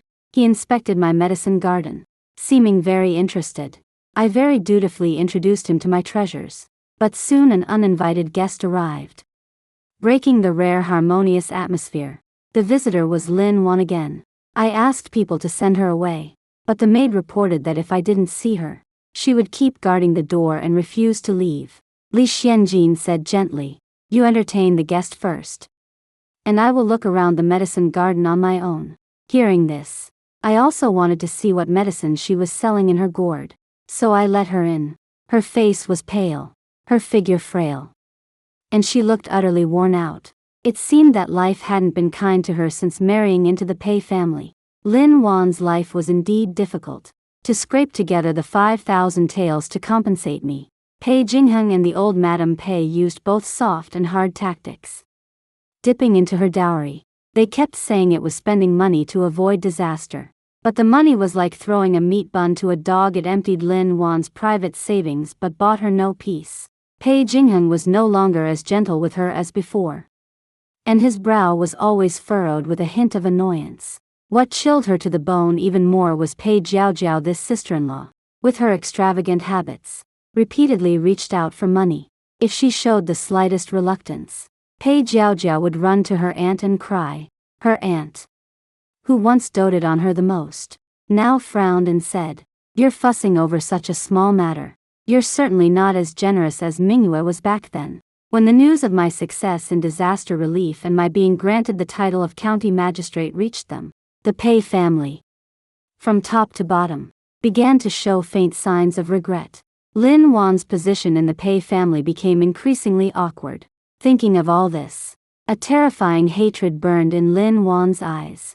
"Shen Mingyue, you must be very pleased with yourself now, aren't you?" she said in a shrill voice. "So all your meekness in the Pei family was just an act." I looked at her calmly. "Lin, why do you not pay your respects to this county magistrate?" Her face stiffened, and then her tone became agitated. "Who knows how you got this title of county magistrate? You're just an incompetent fool. How could you possibly understand medicine? You must have used some underhanded means." I scoffed. Those whose hearts are sewers see only filth in others. This county magistrate acts in the open and has no need to explain myself to you. But she seemed to be stuck in her own obsession. No one knows you better than I do. All this you've done. Isn't it just to force cousin to change his mind? I'm telling you, don't even think about it. As long as I'm alive, I will never let you return to the Pei family. Hearing this, I was amused by her absurd logic. Then I really have to thank you, Pei Jingheng. That kind of trash. You can keep him for yourself. Don't let him out to harm others again. A strange smile appeared on the corner of Lin Wan's lips. I know you're saying one thing and meaning another, but it doesn't matter. It'll completely destroy your hope right now. Before the words were even finished, she suddenly turned and slammed herself against the hard corner of the rosewood table beside her. With a thud, she crumpled to the ground, her slender hands clutching her slightly swollen abdomen, and the color of blood instantly soaked through her moonlight skirt. I was stunned, never imagining that she would go to such lengths to frame me, even using the child in her womb as a bargaining chip. Child, my child, she wailed miserably. Sister Shen, even with 1,000 grievances, why hurt the flesh in my womb? Cousin, save our child. When Pei Jingheng burst through the door, he saw the scene of the blood-soaked skirt, and his eyes were bloodshot. Shen Mingyue, you venomous woman, you are actually so ruthless, not even letting an unborn child go. Weiner, don't be afraid. I'll have someone fetch the imperial physician right away. I quickly calmed down. This county magistrate did not push her. She framed me with a self-inflicted injury. This sounded absurd. If I hadn't seen it myself, I wouldn't have believed it, let alone Pei Jingheng. Sure enough, his eyes were bloodshot, and every word was like a dagger. Vicious woman. Weiner is 6 months pregnant. How could she use her own flesh and blood as bait? You're so consumed by jealousy that you fabricate such a clumsy lie. I'll go to the emperor immediately for judgment. A woman who harms an unborn imperial heir and is utterly devoid of virtue. How is she worthy of the title county magistrate? At that moment, a clear voice came. What if I were to testify for her? Li Xianjin slowly walked in, his brow under the jade crown covered with frost. Pei Jingheng was stunned. How could the crown prince be here? Coincidentally, I was enjoying tea in the side hall just now and witnessed this entire spectacle. Minister Pei wishes to see the emperor. Very well. I shall accompany you. Lin Wan's body stiffened severely, and her already pale complexion became even more so. Lin Wan dug her fingernails into her palms, forcing herself to remain calm. How could I joke about my own flesh and blood? Li Xianjin countered. I haven't even said what I saw. How did Madame Pei know I was going to accuse you of framing her? Or are you simply feeling guilty? One sentence shattered the composure Lin Wan was trying to maintain. Pei Jingheng looked down at her, just in time to catch a flicker of panic in her eyes. I looked at Lin Wan, my gaze as sharp as a knife. You're not pregnant at all. Just now, I summoned the system and exchanged for the full body scan function. The system immediately scanned Lin Wan's body but detected no signs of pregnancy. She was faking it. Lin Wan looked at me abruptly, her eyes filled with terror. Pei Jingheng, on the other hand, looked as if he had heard some absurd joke. That's ridiculous. Countless doctors have examined Weiner's pregnancy. How could it be faked? I said with certainty. She took phantom pearl powder to fake a happy pulse, which caused her to exhibit many signs of pregnancy. Today, she came specifically to stage this drama, intending to blame me for the miscarriage. Killing 2 birds with 1 stone. Truly a well-calculated plan. The color drained from Lin Wan's face instantly, and her lips trembled. But she couldn't speak. She never expected that I would see through her scheme so quickly. Doubt and surprise appeared in Pei Jingheng's eyes, but he still tried to remain calm.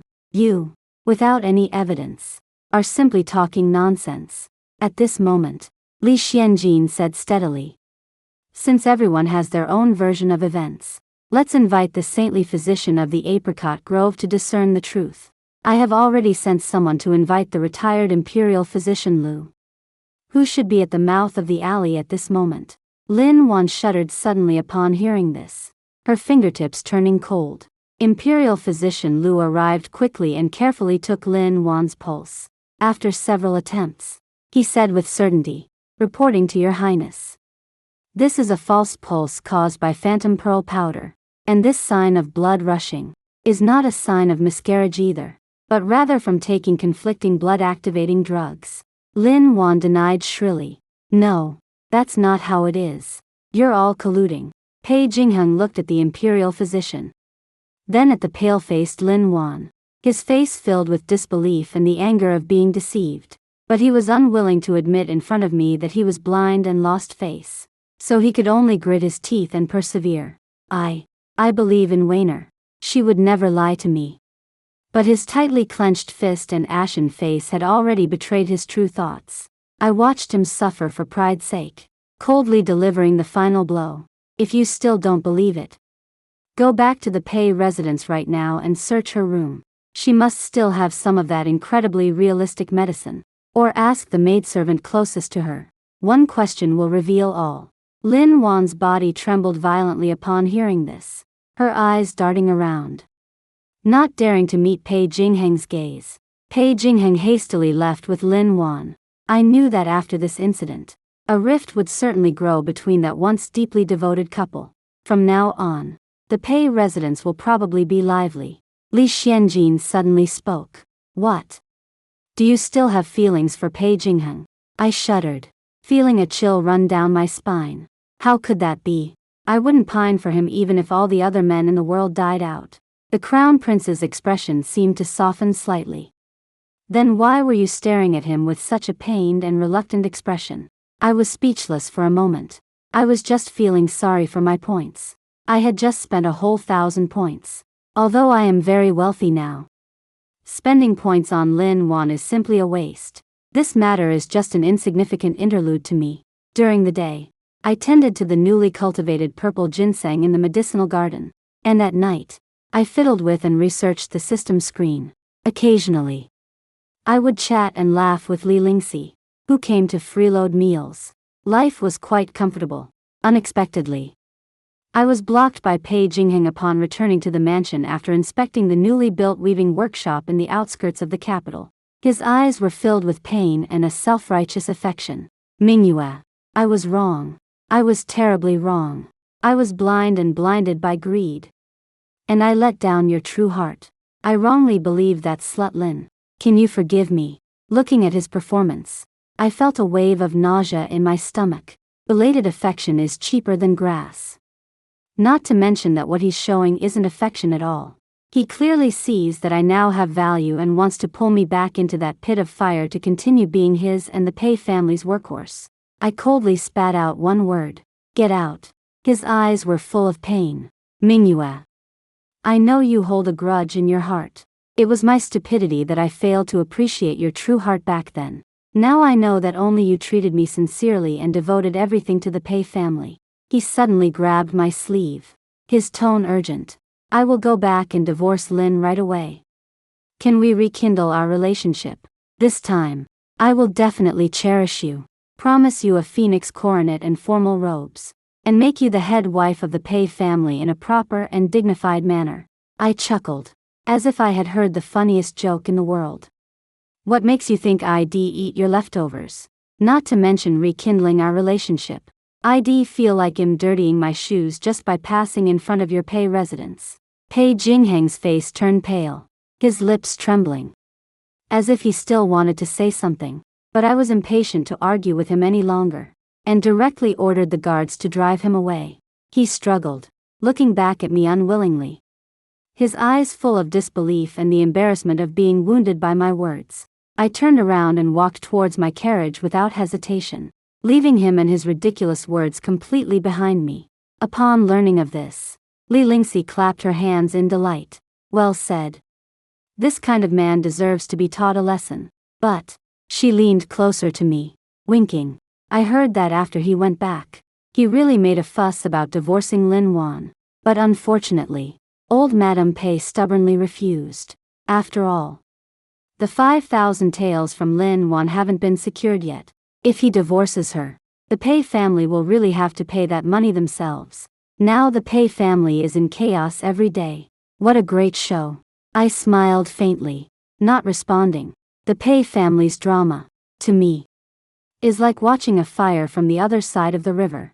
My path lies ahead, wide and open. Why linger for the mud behind me? The sudden appearance of cement caused a huge stir throughout the Great Yu dynasty. The new embankment in Jiangnan stood like an iron wall, and the official road was as smooth as a jade belt, amazing merchants and travelers alike. The imperial court levied road taxes based on this, but merchants and travelers were willing to pay due to the convenience, and the national treasury was thus enriched. The border city walls were covered with a solid cement shell, greatly boosting the morale of the defending soldiers. My points also arrived one after another. Ding! Successfully promoted cement technology, benefiting the people and directly enhancing national strength. Reward: 30,000 points. Ding! Improved transportation, promoted trade prosperity, and indirectly benefited the people. Reward: 20,000 points. Current total points: 68720 points. Isn't listening to this pleasant sound more comfortable than arguing with the Pei family? Gu Linfeng, with his extraordinary financial management skills, turned cement into a rolling source of wealth, and was privately praised by the court and the public as the god of wealth. The crown prince, valuing his talent, specially ordered him to be recruited into the Ministry of Revenue, with the official title of secretary, in charge of all cement-related political and commercial affairs, making him the first person in this dynasty to enter the court without passing the imperial examination. Gu Linfeng came specifically to thank me, and I couldn't hide my surprise. Don't you always love money? Why are you suddenly willing to become an official? Gu Linfeng flicked his wide sleeves, his eyebrows full of vigor. Cousin is mistaken. I'm just tired of searching for chapters and quoting sentences. But the Ministry of Revenue. His voice suddenly deepened, and a gleam of light flashed in his eyes.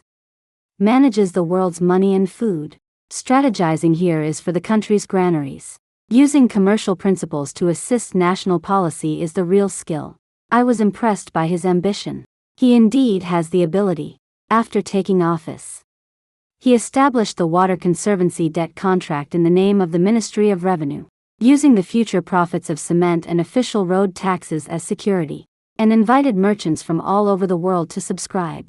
As soon as the news came out, wealthy merchants rushed to subscribe, and the silver quickly filled the national treasury. The Water Conservancy projects that were originally short of money could be started immediately. This move was actually using future wealth to solve the current urgent need, and it revitalized the national treasury at once. He was praised by the emperor and became arrogant, showing off in front of me in every possible way. I didn't pass the imperial examination, but I can still be an official in the same court as my old man. You don't know the look he gave me this morning. Hey, I've never stood so straight in front of him in my life. I smiled at him. Want to do something even bigger? Gu Linfeng's eyes lit up, and he immediately leaned closer. Tell me about it. Open up sea transport. I lowered my voice. The sea is full of countless treasures. It all depends on whether you have the ability to get them. The imperial court can increase sea tax revenue, and your merchant fleet can also make a fortune with the help of the east wind. He was tempted, but looked hesitant. This matter involves a great deal and may be difficult to implement. If this matter were easy, how would your merit be demonstrated? I knew that Gu Linfeng loved money. He didn't waste the salt license I gave him. With such great profit from sea transport, he must be itching for it. Sure enough, he waved his hand as if helpless. Forget it. Forget it. Who asked me to have such a busy life? I'll give this a try. However, as soon as the proposal was made, it was met with fierce opposition from court officials.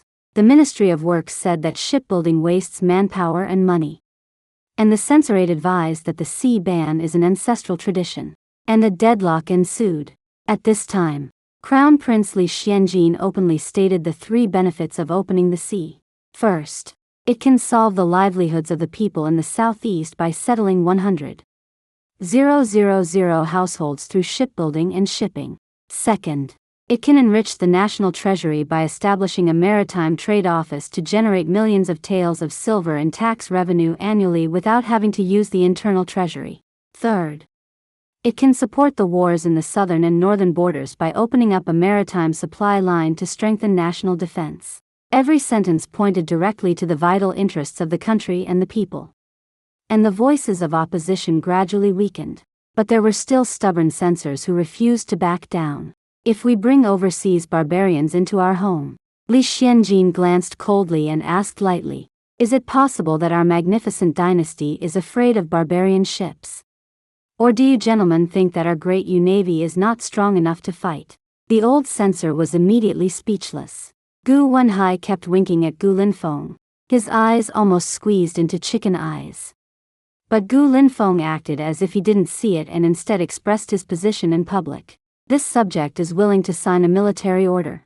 If the sea transport tax revenue does not reach 30 of the land customs revenue within 3 years, this subject will request to be dismissed and investigated. After Li Xianjin and Gu Linfeng finished singing this duet, the emperor on the dragon chair finally nodded. Approved. The Ministry of Revenue will take the lead in formulating the regulations for sea transport within 3 months. Li Xianjin personally went to Minnan to supervise all matters related to sea transport, with Gu Linfeng accompanying him. In the blink of an eye, several months passed. And as the end of the year approached, sea transport was also on the right track, when the first official merchant fleet returned. The Nanyang spices and rare wood it carried caused the Maritime Trade Office's single-day tax revenue to exceed 10,000 taels. My and Gu Linfeng's merchant fleets also returned fully loaded, and the two of us made a fortune. The silver jingled in my pocket, and at the same time, the system's broadcast rang in my mind, like heavenly music. Ding! Successfully promoted the opening of sea transport, promoted trade prosperity, and expanded the dynasty's territory. Reward points. 50,000 points. Ding! Indirectly created hundreds of thousands of jobs and improved the livelihoods of the people in the southeast. Reward points. 20,000 points. Current total points. 138. 720 points. With money in my pocket, it's really hard to resist not spending it. I opened the system store, selected a few items, and bought a lot of grain seeds, various agricultural tools, and fertilizers. Hybrid rice seeds. 4,000 points. High yield wheat jaha seeds. 4,000 points. Golden potato seed potatoes. 4,000 points. Supporting agricultural tools and fertilizers. 2,000 points. All of a sudden, more than 10,000 points were spent. But I have money. I can afford to spend it. After the start of spring, I handed these over to the most experienced old tenant farmers on the estate, arranging for them to test plant them in the designated fields. The Great Yu dynasty has opened up sea transport, and there is a source for all novel things. Initially, the tenant farmers were still skeptical about the hybrid rice that looked no different from ordinary rice seeds. On the day of the harvest, the entire estate was in an uproar. The potatoes were bigger than fists, and a whole nest was unearthed with a single dig. The ears of wheat and rice were heavy and golden, almost bending the stalks. And the old tenant farmers, who had dealt with the land their entire lives, stared wide-eyed. I specially invited Gu Linfeng and Li Lingxi to the estate for a change of scenery. Unexpectedly, the first to step out of the carriage after it stopped was Li Xianjin. The spring sunlight shone diagonally on him, and the dark-colored casual clothes set off his tall and straight figure like slender bamboo. I heard that he personally went to Huainan province last month to rectify the malpractices in water transport. Perhaps due to the hard work of water transport, the lines of his jaw were sharper than before. But his phoenix eyes were still as calm as an abyss, and his overall demeanor was more composed and practical than before. I smiled and said, "Greetings, Your Highness." I had been planning to find an opportunity to let him see those grain seeds with his own eyes. However, as a female member of the household, it would seem abrupt if I invited him for no reason. Now that he had come uninvited, it was an unexpected delight. Gu Linfeng moved to Li Lingxi's side and whispered, "How did you bring the crown prince here?" Remembering the resolute manner of this gentleman when he supervised sea transport in Minnan before the new year, his back still tenses up. Today's meal, I'm afraid, will have to be eaten with a straight back again. Li Lingxi was on the verge of tears. I happened to run into him when I went out and casually invited him, but who would have thought that cousin would actually agree? Gu Linfeng, the crown prince is really free. Li Zuanjin's gaze swept over with a faint glint, and the two quickly shut their mouths. The estate had already prepared a feast. Mountain delicacies were served with rice cooked from the new grain, and the most special dish was braised chicken with potatoes. Li Xianjin tasted the golden, soft, and glutinous potato, and a look of surprise flashed in his eyes. This has a unique taste. What kind of ingredient is it? This was the moment I had been waiting for. This thing is called a potato, and my merchant ship happened to obtain it from overseas. Gu Linfeng opened his mouth to say something, but I glared him back with a look. Li Zuanjin's gaze lightly swept between the two of us, suppressing the doubt in his eyes. After the meal, I led them to walk along the ridge. Li Lingxi curiously fiddled with the potato vines, while Li Xianjin, disregarding the dirt in the field, squatted down and personally dug up a large potato plant. I said, "This thing is drought-resistant and barren-resistant. This small acre can produce thousands of pounds. And it can also grow in the harsh and cold borderlands." I reached out again and pointed to the golden ears of rice over there. That new rice seed yields fully 4 times as much per acre as in previous years. Li Xianjin looked at the layers of golden waves, and there seemed to be sparks of fire spreading in his eyes. His voice could not hide his excitement. If the fields in the world could all have this yield, why worry about the granaries not being full? I immediately said, "Fortunately, the imperial court opened up sea transport, and this subject had the good fortune to find this grain seed. This subject is willing to offer all of it to the imperial court." Shen Mingyue. These words rolled off his tongue, carrying an unprecedented warmth. "You always surprise me." After Li Xianjin presented the grain seeds and planting methods to the emperor, the emperor was overjoyed and immediately issued an order for the Ministry of Agriculture to fully supervise the trial planting. The Ministry of Agriculture designated 100 acres of official land in the outskirts of the capital, which was personally guided by the old tenant farmers from my manor. In the late spring season, the Ministry of Agriculture's 100 acres of official land ushered in the first harvest. The trial planting of the new grain was a great success, and the yield per acre shocked the court and the public. Potatoes reached 1,800 caddies, rice 63 do, and wheat 49 do, with yields 3 to 4 times higher than before. The emperor was overjoyed and personally bestowed the names Yongla potato, Jiafeng rice, and Yumen wheat. At the same time, he issued an edict to promote me to Anil County Princess, and also bestowed 1,000 taels of gold, 10 hu of pearls, and silks and satins that were carried into the princess' residence like flowing water. Ding! Successfully promoted high-yield grain seeds, directly solving the people's food and clothing problems. Reward points, 50,000 points. Current total points, 174,720 points. Listening to the system prompt, I stroked the newly added pearls on the county princess seal and beamed with joy. Gu Linfeng has been annoyed by his family's urging to marry recently, and this day he sneaked to my manor, sighing, "Cousin, help. My mother blocks me with portraits of girls every day." I was checking the accounts, without even looking up. "How to help? Why don't?" He whispered closer. "We say that we are in love with each other." My pen paused, and I chuckled. How could my aunt agree to my status? It's better if she doesn't agree. Then I have a reason to refuse to consider other people. Who knew that 3 days later, the Gu family actually sent a matchmaker to the door. Looking at the names side by side on the marriage horoscope, he and I looked at each other in dismay. There's still time to confess now. Gu Linfeng grabbed his hair in frustration. We went to visit our seriously ill grandmother, planning to confess this matter. Grandmother put my hand and Gu Linfeng's hand together, full of expectation. "Mingyue, you have suffered before, but fortunately, Everything is in the past. Marry in with peace of mind. No one in the Gu family dares to mistreat you. If Lin Feng dares to treat you badly, I will be the first to not forgive him. My heart felt a pang of bitterness. And the words that came to my lips were swallowed back. I used points to exchange medicine for my grandmother. And her serious illness improved. The old woman was even more convinced that it was a lucky omen brought about by the happy event. Gu Linfeng privately flattered me and discussed with me. Good cousin. Look at grandmother's health now. Why don't we pretend for now? It will reassure the old woman and also allow me to have some peace. I readily agreed. Okay. Just give me an extra 10 of the sea freight profits. Gu Linfeng jumped up. Shen Mingyue. You're taking advantage of the situation. Then I'll confess to my aunt now. Don't.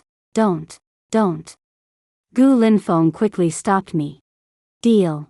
The news of my engagement spread. And Pei Jingheng suddenly came to my door.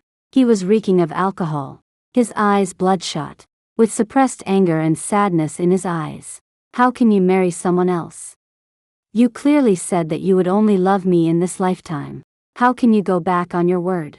I took half a step back, distancing myself from him. Do you still remember the foolish words I said when I was young and ignorant? We are divorced. And each of us is free to marry whom we please. He actually stepped forward to grab my wrist. But my maid stopped him in time. Mingyue, I know you still have feelings for me. His voice was hoarse. I was the one who wronged you in the beginning. But why would you use marriage into the Gu family to get revenge on me? I was amused by his self-righteousness. Pei Jingheng, you think too highly of yourself. Whether I marry or not, what does it have to do with you? Just because I left you. Does that mean Shen Mingyue should spend the rest of her life as a lonely Buddhist? He seemed not to understand, looking at me with what he thought was deep affection and persistence. I will divorce Lin immediately, and you wait for me to come back and marry you. I just took it as nonsense and was about to send him away when a clear, stern voice sounded from behind me. Compiler Pei. Li Xianjin stood not far away, his expression calm, but his gaze pressed down on Pei Jingheng like a physical weight. To pester the princess here. Uttering such outrageous words. What kind of behavior is this? His voice was not loud, but it carried an undeniable sense of oppression. If you find the work in the Hanlin Academy too leisurely, I don't mind having a word with the Ministry of Personnel. There are still plenty of vacancies for external postings. Pei Jingheng's body stiffened, and the blood drained from his face instantly. His lips trembled a few times, but he didn't dare to say another word. He gave a hurried bow and fled in disarray. I breathed a sigh of relief. Thank you, Your Highness, for resolving the situation. Li Zuanjin's gaze fell on my face. His eyes deep and inscrutable. He was silent for a moment, then suddenly spoke. His voice devoid of any emotion. Want to get married? My heart skipped a beat. As if something had gently bumped into it. I felt inexplicably guilty and lowered my eyes, responding vaguely. Arranged by the elders in the family.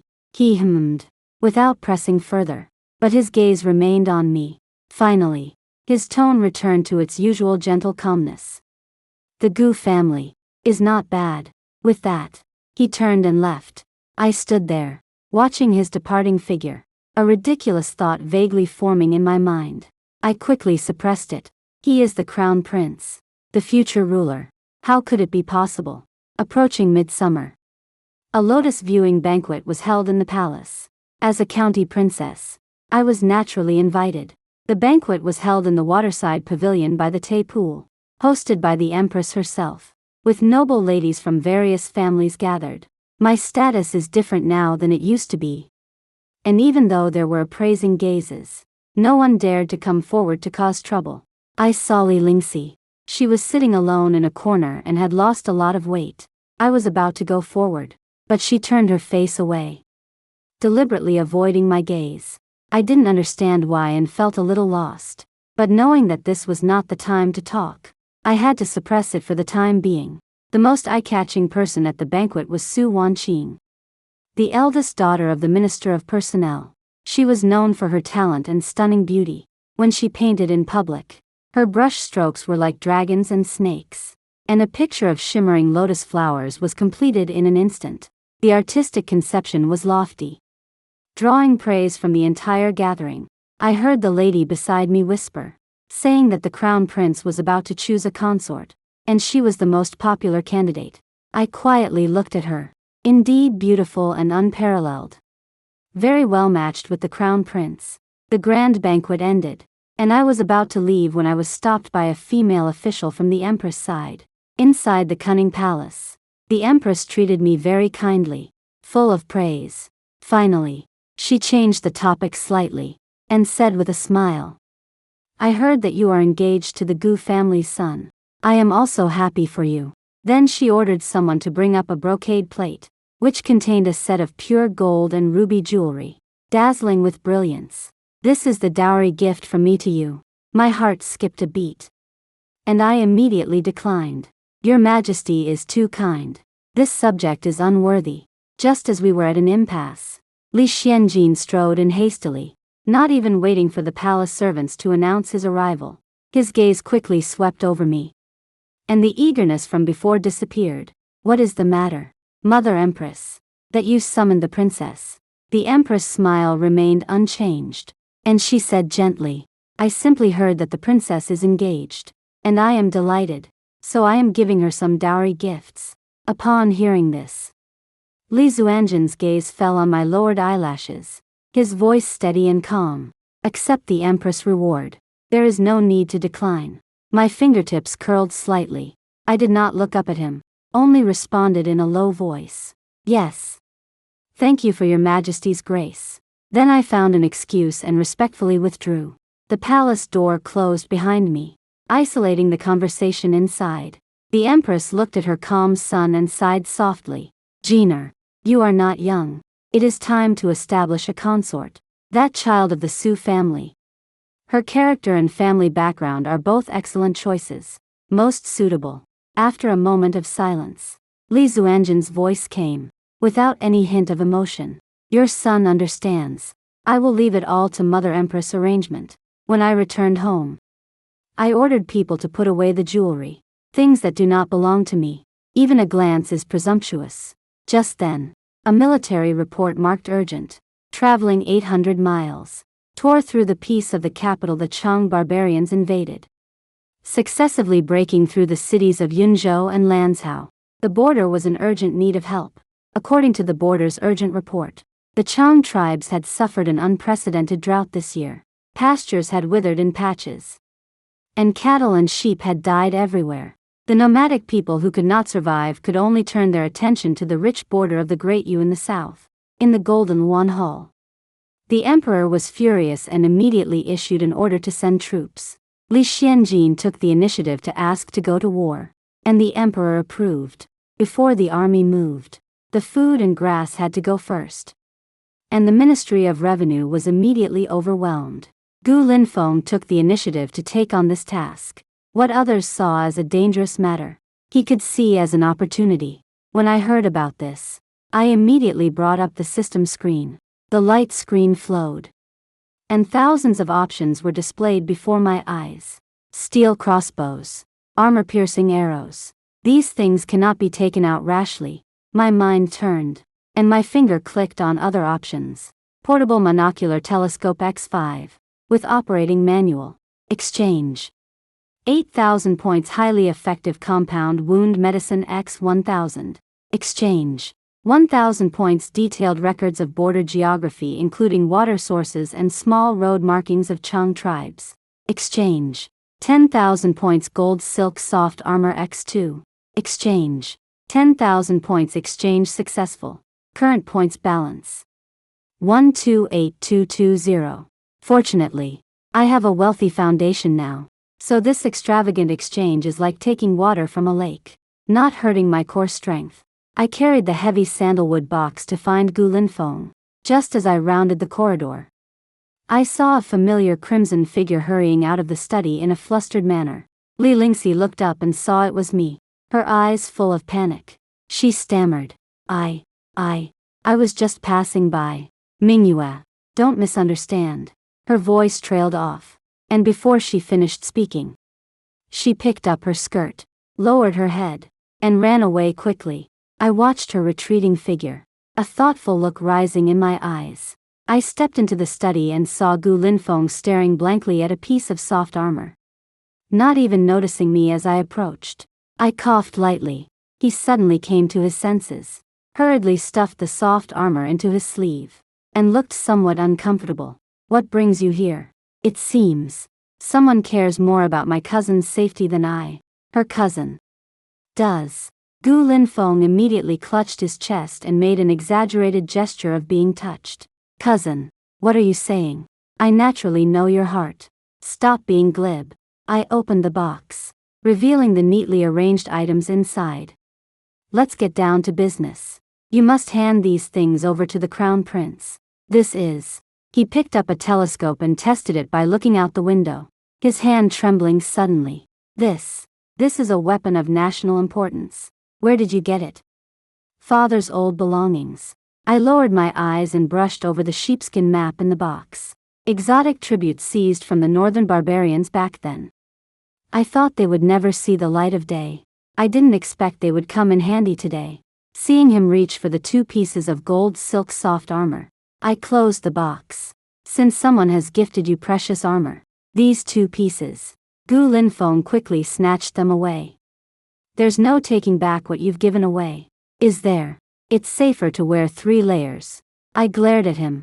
You're too greedy. This armor was originally intended to be presented to the East Palace, however, since Li Lingxi had already given the gold silk soft armor to Gu Linfeng. The East Palace wouldn't be lacking such protection. Gu Linfeng accepted it without hesitation. Then it's even more important not to take it back. I will definitely pass it on for you. I looked at him, my expression becoming more solemn. Cousin, please be careful on this trip. The army set off soon. No one knew that I had also quietly packed my bags and followed them to the northern border. Those things that could be shown in the name of my father's legacy had all been entrusted to Gu Linfeng. Only some shocking things required me to go to the border in person and act according to the situation. The situation at the northern border was more dire than imagined. The Chang barbarians were unable to survive due to the severe drought in the grasslands, and they disregarded their lives when attacking the city. They were naturally fierce and brave, and although the Dayu soldiers were well trained, they could not withstand such desperate tactics and were repeatedly defeated. To turn the tide of the battle, Li Xianjin personally donned his armor and went into battle. The crown prince's presence on the front line greatly boosted the morale of the soldiers, and they finally fought to the death to recapture a city. But no one expected the Chang barbarians to be so cunning. They kidnapped civilians on the border and forced children to poison the upstream water source. In just 2 days, the Grand Yu army camp fell ill, and even the people outside the camp were not spared. I had just arrived in the northern territory when I saw sorrow spread across the land. Before I had time to exchange for the antidote potion, I suddenly heard the horns blare from the city walls, and the people in the city cried out and fled in panic. The Chang barbarians are attacking. Run! The beacon fire on the city wall blazed up, and the Chang cavalry came like dark clouds pressing down. These grassland warriors, driven mad by the drought, climbed the city walls with crude wooden shields, their eyes bloodshot, howling like beasts. The defending soldiers were clearly exhausted after days of hard fighting. Their quivers were almost empty, and the rolling stones were used up. Some people trembled, holding their nicked steel blades, but still stood firm in front of the battlements. Bring me a bow. Li Zuanjin's voice was particularly clear amidst the beacon fires.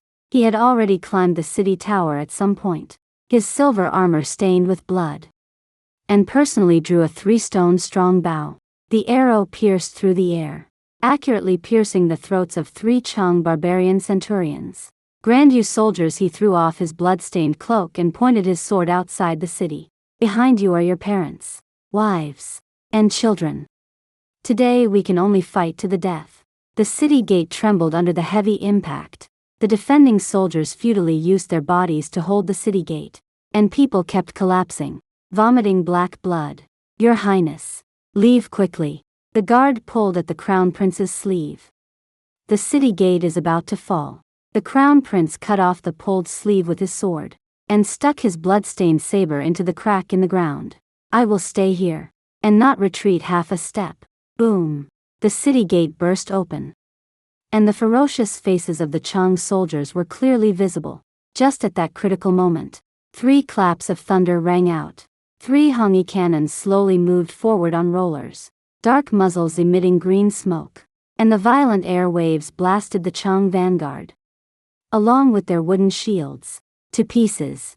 Heaven's punishment has arrived, I shouted. Those who invade the territory of Grand Yushal be reduced to ashes. The Chang people had never seen such thunderous weapons, and their formation was thrown into chaos. The momentum they had just had was gone, and they fled in droves. The defending soldiers who were preparing to die were all stunned. Li Zuanjin's gaze fell on me, full of disbelief. After a brief moment of astonishment, his eyes immediately burst out with a captivating light. All generals, listen to my orders. Attack with the whole army. At that moment, thick smoke billowed from the Chang camp. The Crown Prince's surprise attack team, relying on telescopes and that detailed record of borderland geography, sneaked behind the Chang and burned their supplies in one fell swoop. The Chang army, caught between 2 fires, was defeated in a panic, abandoning their helmets and armor for 10 miles. The surviving defenders hugged each other and wept, their hoarse cheers resounding over the city walls. I supported the hot cannon and finally breathed a sigh of relief. Below the city tower, Li Xianjin looked up.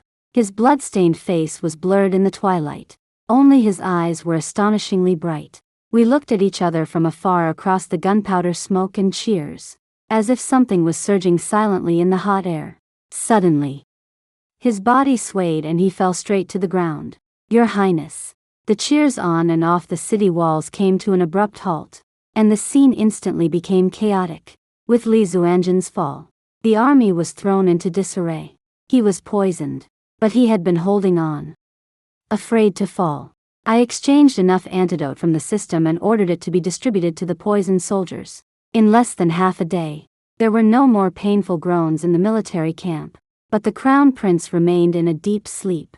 Late at night, I stood guard in front of the bed and quietly exchanged for the full body scan function. A faint blue halo slowly swept across his pale face, and a mechanical voice sounded in my mind. Target detected.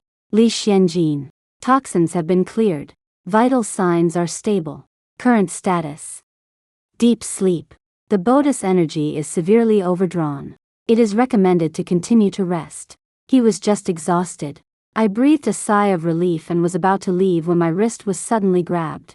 He still kept his eyes closed, his brows furrowed, and broken whispers escaped from his thin lips. Don't go. I hurriedly struggled, but he held on very hard, and I couldn't break free for a while. I looked around like a thief, and breathed a sigh of relief when I saw that there was no one in the tent. Later, I don't know how I fell asleep. I slept lightly at the edge of the bed, and when I woke up, I was facing a pair of bottomless eyes. He didn't know how long he had been awake, and his eyes were fixed on my slipping cuff. The 2 red moles side by side on my wrist were particularly clear in the morning light. I hurriedly pulled down my sleeves and got up. This humble woman has been rude. Please forgive me, Your Highness. But he suddenly asked, last March, at the palace's 100 Flowers banquet, did you attend? My heart jumped. That banquet was when I was plotted against and unknowingly consummated my relationship with Pei Jingheng. It was also that time that I had that unborn child. Yes. I lowered my head and averted my eyes, my fingertips slightly cold. His eyes darkened, and he was about to ask again when the tent curtain was suddenly lifted. Mingyue. I didn't believe it when they said you were here. Gu Linfeng rushed in like a gust of wind, put his hands on my shoulders and looked me up and down. Those 3 divine cannons were really made by you. Where did you get them? I coughed lightly and turned aside. Only then did Gu Linfeng see the Crown Prince, who had woken up on the bed, and hurriedly saluted. Your Highness, you're awake. Are you feeling better? Li Zuanjin's eyes swept over the hand Gu Linfeng had just placed on my shoulder, and his voice was indifferent. Can't die. Gu Linfeng was so frightened that he waved his hands again and again. Your Highness is blessed by heaven. You must not say such unlucky words. Li Zuanjin's face was gloomy. The atmosphere in the account was strange. and Gu Linfeng inexplicably felt a chill down his neck. How did he offend this man? It was not until the imperial physician entered to take his pulse that he broke the deadlock. The remaining poison in His Highness' body has been cleared. And the people in the city have also recovered. The medicine offered by the princess is truly miraculous. Li Xianjin leaned on the bed, his eyes falling on me. This time's elixir. Is it also General Shen's legacy? I lowered my head and stared at the cracks in the bluestone bricks. Yes, General Shen really left a lot of treasures. I laughed dryly, feeling guilty, but I heard him change the subject. What about those 3 red-clothed cannons? Obtained through maritime transport. I secretly rejoiced that I had prepared early. Previously, I strongly advocated opening up maritime transport, just to give these treasures a legitimate source. Li Zuanjin's gaze suddenly swept towards Gu Linfeng. Gu Qing, I heard that the merchant ships are a joint venture between the two of you.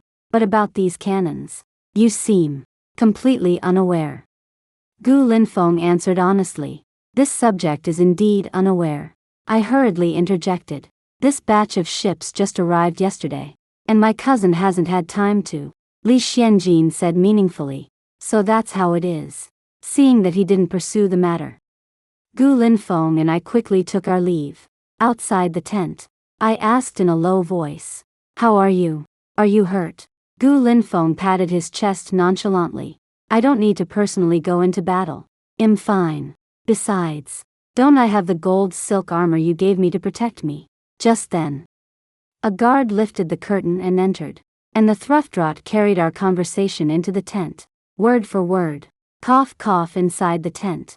Li Xianjin suddenly choked, and the medicinal liquid spilled and soaked his inner garment, revealing the outline of the gold silk armor clinging to his skin.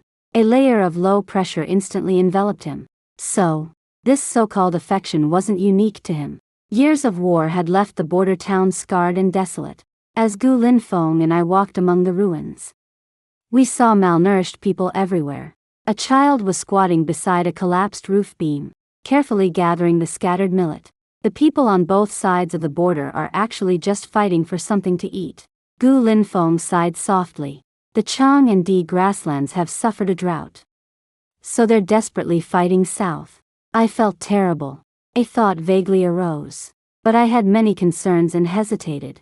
Several days later, the Chang and Di invaded again, but they were hastily repelled by the roar of the red-clothed cannons. Watching the dust rise outside the city, I finally strengthened my resolve. I went to see the crown prince. When I lifted the curtain and entered the tent, I was stunned. The figure facing away from me turned around, and it was actually Li Lingxi. She was travel-worn and much thinner than the last time I saw her. "Lingxi, why are you here?" I was worried about my cousin the crown prince. "So I came." Li Xianjin glanced at her indifferently. Her eyes flickered, and she hurriedly stood up, knocking over a teacup with her sleeve. "I'll go settle my luggage first." I watched her retreating figure, already having a guess in my mind. But with important matters at hand, I couldn't worry about anything else. "Your Highness, this subject has something to report." "Speak," I said seriously. "This subject has a method that can make the Chang and Di kneel and beg to submit."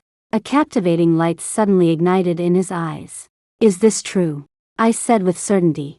I wouldn't dare to speak rashly. I talked to him in detail until late at night. 3 days later, at midnight, Chang and Di assassins used the darkness to scale the city walls. Just as they were about to leap onto the battlements, torches around the altar suddenly blazed brightly. I stood on the high platform in a snow-white sacrificial robe, my face painted with flowing cinnabar totems, looking like a deity in the firelight. "How dare you invade the might of heaven again?" The loudspeaker exchanged from the system had an astonishing effect, and the amplified sound roared across the battlefield like thunder. The Chang and Di soldiers who were about to launch an attack were stunned by this piercing sound. Chieftain Wumza raised his blade and roared, "Playing tricks. Follow me, sons, and kill heavenly sweet dew." I waved my wide sleeves, and the system's rain package took effect in the clouds.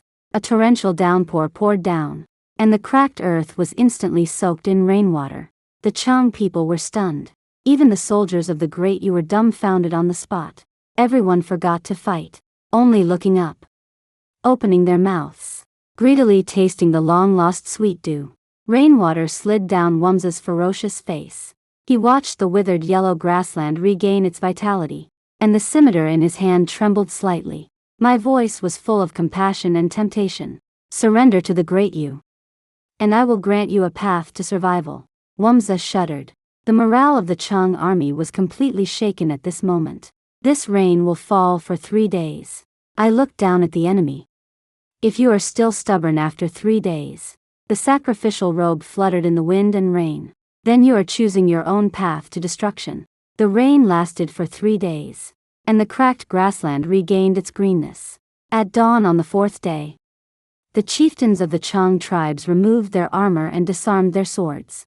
Kneeling before the city gate, Wumza raised the gem-encrusted scimitar passed down through generations above his head. I beg the gods to grant my people a path to survival. From now on, I stood bathed in light, dressed in white. You are all citizens of the great you. Inside the negotiation tent, the ink on the surrender documents was not yet dry, and I poured the seeds exchanged from the system into the pottery urn. These are purple alfalfa and drought-resistant hullus barley. Scatter them on the land after the rain, and you will reap 10 times the harvest in the autumn. Wumza's hand holding the pottery jar trembled slightly. Then, right now, when the crops are not yet ripe, in 3 days, the border market will open. Li Zuanjin's black armor reflected the morning light, and his tone was firm. Exchange cattle and sheep for grain, and warhorses for medicine. On the day the border market opened, the sound of camel bells and horse neighs shook the sky. Gu Linfeng clung to the tent door, watching the bustling traffic outside, his eyes almost falling into the merchants' money boxes. Look, top-quality Chung warhorses are exchanged for our tea. 3 horses can be worth a house in the capital. And that will felt. He excitedly tugged at my sleeve. Cousin, if all the tax revenue from this market goes to the Ministry of Revenue, look at your lack of ambition. I slapped away his shaking hand. All you think about all day is money. Money. Money. You don't love money. He leaned closer and winked. Then who was staring at the ledger and calculating with the abacus until the 3rd watch a few days ago? What I was checking was not the ledger, but the points flowing out of the system like water. Red Cannon X3. 30,000 points full body scan. 1,000 points antidote. 5,000 points portable amplifier. 800 points artificial rainmaking agent. 5,000 points drought-resistant grain seed set. 5,000 points wool textile technology improvement manual. 3,000 points dairy product processing technology. 2,000 points. This trip to the border cost more than 50,000 points, leaving a balance of only 76,420 points. Fortunately, the reward for resolving the border crisis was generous. Otherwise, I would really be too distressed to sleep at night. Gu Linfeng lowered his voice again. Seriously, that rain. Can you really summon wind and rain? I coughed lightly. Heaven's secrets cannot be revealed. What heavenly secret? Li Zuanjin's voice suddenly rang out. He stood with his hands behind his back in the shadow of the tent, his gaze like an icy blade scraping across the too close distance between us. Li Lingxi also stood by his side, looking at us with a dark expression. In an instant, I had the illusion of being caught in the act of adultery. Clearly, Gu Linfeng and I were the betrothed couple. I'll go count the tax silver. Gu Linfeng slipped away along the tent curtain. Li Lingxi's eyes darted around. I'll go for a walk outside. In the blink of an eye, only Li Xianjin and I remained. He stared at me. You still haven't answered my question from just now. How do you explain the miracles of these past few days? I feigned calmness. Has your highness ever seen the Tonka people by the sea observing the sky? I pointed to the alto cumulus clouds in the sky. They have a saying passed down through generations. No going out with morning glow. Travel 1,000 miles with evening glow. In fact, the Chang herdsmen also have similar proverbs. Li Xianjin followed my gaze and saw that the clouds were arranged in a mackerel scale pattern. Before going on stage that day, This subject observed the celestial phenomena for 7 consecutive days. I took out a roll of yellowed animal hide from my sleeve. This is a Chang constellation chart that my father seized in the past, combined with the weather records of the Imperial Observatory. I calculated that there would definitely be rainfall in 3 days. He took the animal hide and examined it carefully. There were indeed unique star and moon markings drawn on it. As for the method of amplification, I led him to look at the leather goods stalls in the corner of the exchange mark. The horns made by the Chang people from wild yak horns can carry sound for 10 miles. This subject merely imitated its principle and slightly improved it with copper pipes.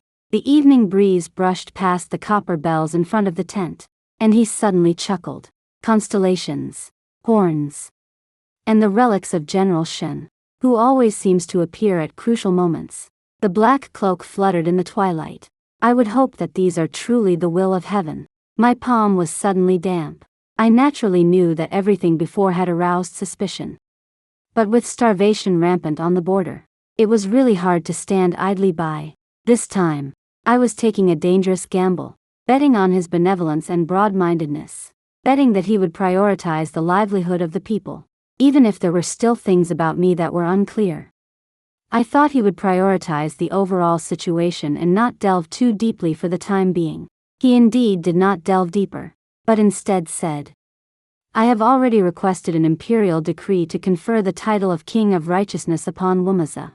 The children of his tribe can enter the Imperial College to study the classics, and 100 artisans will be sent to teach the art of firing kills and weaving." Upon hearing this, my eyes lit up, and I immediately clapped my hands and praised. "Your Highness is wise. To nourish the border with culture and education, and to nourish the people's livelihood with skills. This is the true way to long-term peace and stability." I opportunely presented 2 scrolls of silk. This subject also has methods for improving wool spinning and dairy product processing, which can teach the Chang people to weave wool into brocade and make milk into cheese. The value of the goods will double, and they will naturally be able to live and work in peace. Li Xianjin smiled noncommittally. Also a relic of General Shen. This. I was pondering my words when he turned to look at the smoke rising from the kitchens outside the tent. "Now that the affairs of the border are settled, we will return to the capital soon." His voice suddenly became calm, his eyes full of solemnity. "I have important matters to discuss with the princess." His gaze made my heart tighten suddenly. What was he going to talk to me about? When we returned to the capital, fine snow had begun to fall in the northern border. Ding! Resolved centuries of border troubles and promoted ethnic integration. Reward: 100,000 points. Current total points: 176. 420 points. 100,000 points. This was so worth it. I rode in the carriage with Li Lingxi, raising my eyes to look at the person opposite me, who had been silently lowering her head. I finally spoke. "How long are you going to avoid me?" Her fingers tightened around her handkerchief. My engagement with Gu Linfeng is fake," I stated directly. "It will be dissolved after we return to the capital." She suddenly looked up, her eyes filled with astonishment. I explained the whole story, and Li Lingxi's mood visibly improved. She reverted to her usual boisterous self. "Why didn't you say so earlier?" I looked at her leisurely. Blame some people for being coy when they fancy a man, hiding it and keeping it to themselves, not treating me as a friend at all. Li Lingxi's face instantly turned red. I thought you guys." I chuckled. "I wouldn't fancy someone like him." Li Lingxi immediately defended him. "He's perfectly fine." I listed his flaws.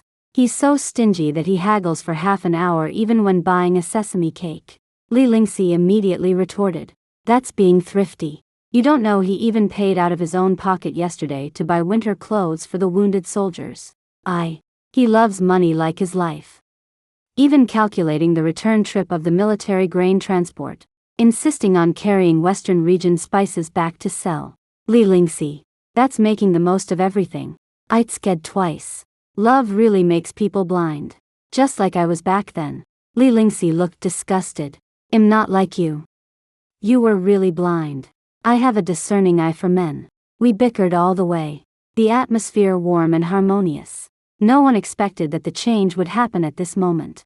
A sound of something cutting through the air suddenly rang out outside the carriage. Assassins! Protect His Highness! Our faces changed drastically. Arrows rained down like raindrops. And I immediately shielded Li Lingxi under me. The horses were startled. And the carriage rolled violently, throwing Li Lingxi and me into confusion. Gu Linfeng rushed up and managed to pull us out with difficulty. Run! Hide in the forest. My eyes searched privately, and my pupils shrank. Li Zuanjin's white horse had fallen in a pool of blood, and that figure in black was being besieged by more than a dozen black-clad assassins. The guards fell one after another. The snow soaked in dark red. Don't do anything stupid. Gu Linfeng grabbed my wrist tightly. Going there now is just suicide. I shoved a signal flare into his palm. Take Lingxi to the beacon tower 3 miles away for help. After speaking, I turned and rolled behind the wreckage of the carriage. The system screen flickered rapidly before my eyes. Successfully exchanged. Emergency shield 5,000 points successfully exchanged. Instant smoke 2,000 points the moment the light gold barrier lit up around Li Xianjin. The assassin's blade slid strangely to the side. The guards took the opportunity to counterattack, tearing a gap for us. I pulled him, wanting to run into the woods, but relentless pursuers forced us to the edge of a cliff. He blocked me behind him. The one you want to kill is me. Let her go.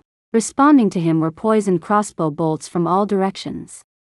They intended to riddle us with arrows. Li Zuanjin's pupils contracted sharply. Jump. I grabbed him and leaped off the cliff. Exchange for an emergency parachute.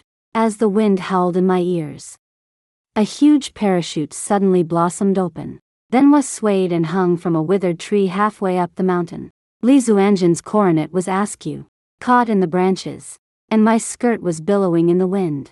When our eyes met, he suddenly chuckled. Each time the princess saves me. It's so unique. Is this also a relic from your late father? That's not important. What's important is, how do we get down? We followed the cracks in the rocks and withered vines, through many twists and turns, and finally set foot on solid ground. Disheveled and battered, I was just relieved when I suddenly felt a sticky warmth in my palm. His black sleeve was soaked with blood, and the arm that had been holding my waist was trembling slightly. He was injured, helping him to a sheltered spot. I hurriedly took out the wound medicine I had exchanged from the system. My fingertip had just touched the sash of his waist when his cold hand grasped it. Your Highness, I am being forward, but the injury is important. Not only did he not let go, but he tightened his grip. There were some things he didn't want to wait for. Last year in March, at the palace's 100-flower banquet, I was set up in the east warm pavilion of Linhua Hall. A suppressed cough escaped his throat, and my breath froze at that moment. I was drugged and my mind was clouded. I only remember those snow-white wrists, uniquely adorned with those 2 cinnabar moles. With a clang, the wound medicine in my hand fell to the ground. His gaze was exceptionally bright, seeming to carry a burning temperature. You were the one that day. Impossible. I woke up next to Pei Jingheng. I realized my mistake before I finished speaking. His eyes suddenly shone. It was you after all. It must have been the dark guards who, to protect your reputation, found someone to impersonate me. Afterward, the dark guard was silenced, turning the matter into a mystery. His Adam's apple bobbed slightly. Lingxi said, you were once pregnant. That child is ours, isn't it? My fingertips curled sharply, and the 2 cinnabar moles on my wrist felt scalding hot. In the cold light reflected from the snow, I seemed to see that cold night again. Lin Wan's smug smile, the spreading crimson beneath me. Pei Jingheng's words, it's best to get rid of this bastard. It turned out that the child, by some twist of fate, had his blood flowing through its veins. But the child was already gone. Moreover, it was just an accident and couldn't change anything. I quickly composed myself, my attitude cold and restrained. Your Highness, allow me to apply the medicine for you first. My indifference suddenly angered him.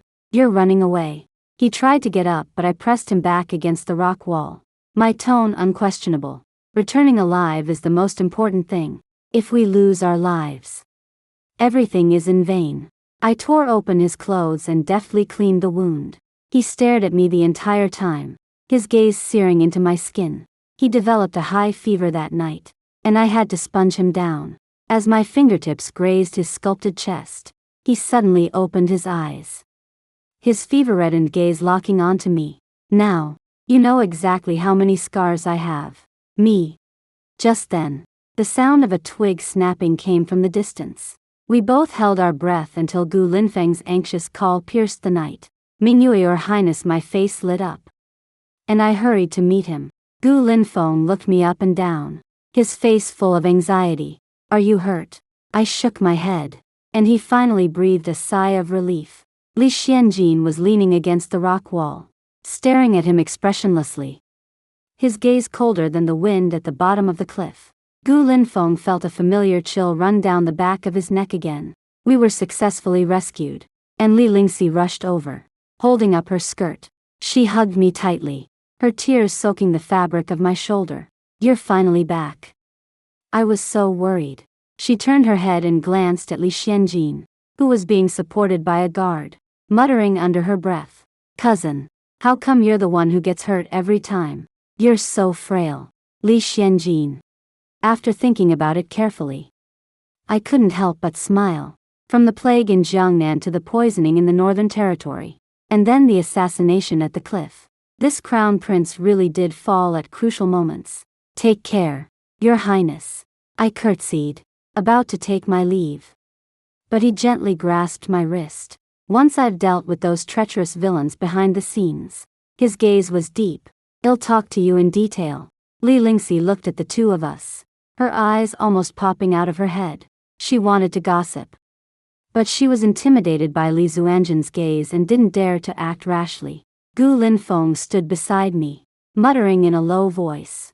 No wonder the crown prince always glares at me. He already sees me as a rival in love. Cousin, you're quite the charmer. I looked at the vermilion gates of the palace and said softly, I will not marry into the Eastern Palace. The royal family would not want a twice-married woman to be the crown princess. And even as a concubine, it was impossible. Moreover, I have no intention of sharing my husband with others. My engagement with Gu Linfeng was dissolved very smoothly. My grandmother's health had long been restored under my care, and seeing that we both had no intention of pursuing it, she did not force us. When Gu Linfeng and Li Lingxi's marriage was set, the entire capital was buzzing with excitement. One is an unconventional merchant genius, and the other is a beloved royal princess.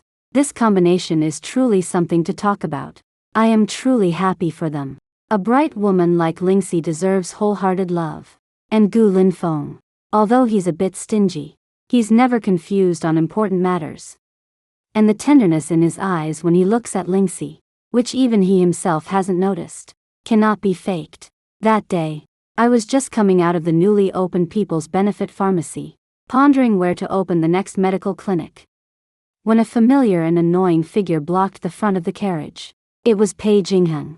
Mingyue. He stepped forward, his tone urgent. I knew it. You and Gu Linfeng are betrothed just to make me jealous, right? You've never truly let me go. I frowned and lowered the car curtain, signaling the driver to go around. Pei Jingheng stubbornly blocked the carriage, his voice hoarse. Mingyue, I have already divorced Lin Wan. How can that poisonous woman compare to you? Come back, and I will carry you through the door in a grand wedding procession. In the future, you will manage the Pei family affairs, and mother will never make things difficult for you again. I lifted the curtain and looked at him coldly. Pei Jingheng, have you lost your mind? I'm not crazy. I know you still have feelings for me. He looked at me stubbornly. You sacrificed so much for me. How could you just let it go? You're just resenting me, blaming me for being deceived by Lin Wan back then. Now I've awakened. Mingyue, let's start over. A sharp, shrill female voice suddenly pierced the air. Shen Mingyue, you shameless harlot. Lin Wan rushed over from not far away, her hair disheveled, her face twisted, with none of her former delicate demeanor. She pointed at my nose, her eyes wide with fury. You're already divorced. Why are you still haunting my cousin? You slut. Pei Jingheng's face darkened. Shut up. You poisonous woman. How dare you make a scene here? Get out now. Lin Wan seemed possessed. Her voice even shriller. Pei Jingheng, open your eyes and see clearly.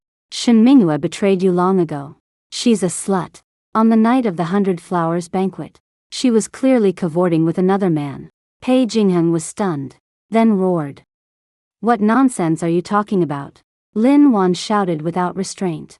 That night I saw her enter the east wing of Linhua Hall with my own eyes. In the blink of an eye, another man was helped inside. The sounds within. It definitely wasn't you. She pointed a venomous finger at Pei Jingheng. Later, I met you by the lotus pond, wanting to drag you to catch them in the act. But you disappeared in the blink of an eye. By the time I went back, it was too late and you fool, just accepted it like that. Pei Jingheng's face was as pale as paper, and he suddenly looked at me. Impossible. I clearly remember waking up that night. It was just someone with ulterior motives switching them out. Lin Wan laughed maniacally. Pei Jingheng, you actually abandoned me for such an impure woman. How laughable. How pathetic. Pei Jingheng's eyes were bloodshot. His voice hoarse and trembling. Mingyue, what she said. Is it true? That child. Is it also another man's bastard? I remained silent, offering no explanation. I didn't need to explain to him. A surge of furious betrayal rose in Pei Jingheng's heart. He suddenly raised his hand, about to strike me. Shen Mingyue, how dare you? Let's see who dares. Li Xianjin stood with his hands behind his back, wearing a black python robe, his gaze sweeping over the two like a cold blade. Who gave you the audacity to be disrespectful to the future crown princess? The words crown princess exploded like a thunderclap, and Pei Jingheng and Lin Wan's faces immediately lost all color. I was also stunned. Impossible. Pei Jingheng staggered backward. Your Highness. She is a remarried woman. The words caught in his throat, unable to be uttered. Lin Wan shrieked. Your Highness. Please see clearly. She lost her virginity before marriage, was unchaste after marriage, and even carried a bastard. How could she be worthy? Enough. Li Xianjin sharply interrupted her. His gaze like ice piercing Lin Wan. The bastard you speak of is my flesh and blood, and you are the one who killed him. Lin Wan was so frightened by the murderous aura in his eyes that she trembled all over, taking a step back abruptly. Her face instantly as pale as paper. Li Xianjin turned to Pei Jingheng, who was completely frozen. A pearl was right beside you, yet you were blind to it, discarding her like worn-out shoes. You truly are blind. His warm palm firmly enveloped my hand, his strength unwavering. From this day forward. Li Zuanjin's voice was clear and cold. You are no longer qualified to stand by her side. Pei Jingheng and Lin Wan left in a flurry. I also shook off his hand and avoided his gaze. Thank you for your assistance just now. Your Highness. He interrupted me. I was not helping you out of a predicament. Father Emperor has already decreed our marriage. I suddenly raised my eyes, looking at him in disbelief. The royal family values reputation above all else. How could they accept a remarried woman? He seemed to see through my doubts and said slowly. I have fully informed Father Emperor about the matters in the Northern Territory. The power of the Red Cannon. The merit of resolving border troubles. The virtue of promoting new grains. The wisdom of expanding trade routes. I have not concealed even a fraction of your contributions. His gaze was intense, filled with undisguised admiration. Father Emperor said that you, as a woman, possessed the strategy and foresight to strengthen the Great Yes territory and save the people on the border from suffering. Such a caliber far surpasses countless men in the court. I also said that if I have you by my side, with your wisdom and vision, the future territory of the Great you may very well continue to expand, achieving the magnificent sight of all nations paying tribute.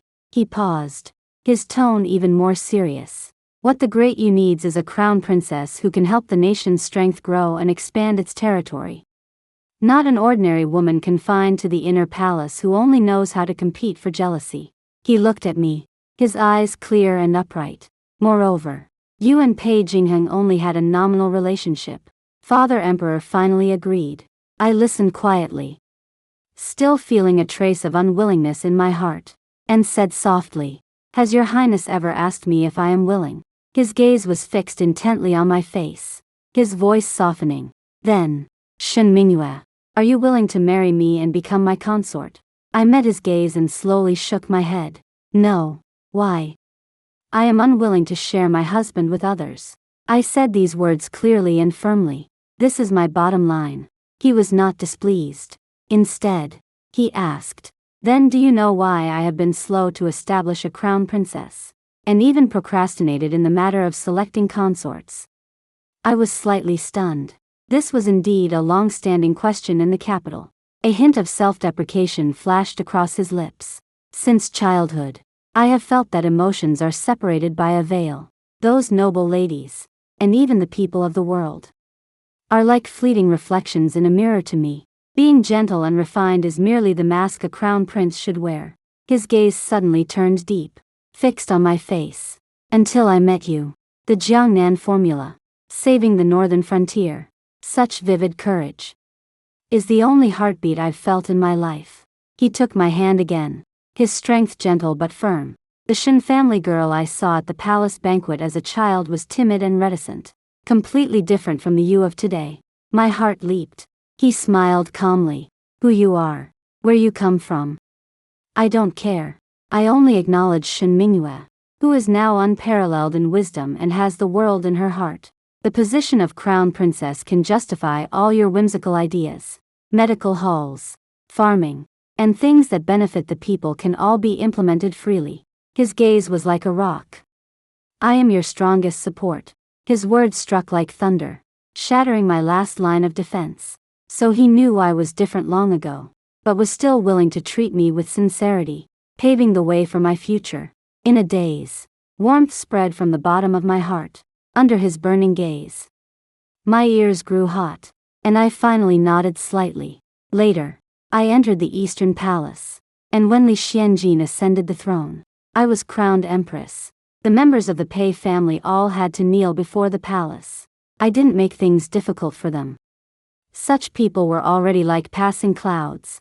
Only Pei Jinghen couldn't bear the discussions in the capital and requested to be transferred out. I no longer hid my brilliance. The art of smelting fine steel forged the invincible weapons of the Dayu iron cavalry. Crop rotation and improved farm tools led to the accumulation of grain in the national treasury. Accurate nautical charts and sturdy ships helped my navy set sail, gradually incorporating the surrounding islands and overseas territories into the map, opening up unprecedented sea routes. The country grew stronger, and its military power spread far and wide. The territory of Dayu, under my whimsical ideas and Li Zuanjin's full support, continued to expand, eventually becoming a glorious empire that looked down upon the world and was visited by all nations. After ascending the throne, Li Xianjin became more and more majestic, but he still hid a bit of tenderness when he looked at me. Today those old ministers jointly submitted a letter, saying that I have been on the throne for 3 years and still favor only one person, insisting that I expand the harem. His warm palm stroked my waist. "Empress, what should we do?" Before I could answer, he had already picked me up. "Why doesn't the empress give birth to a royal child for me, so that those people can shut up?" The bright yellow curtain swayed gently, and I panted lightly, clinging to his arm, my eyes full of charm.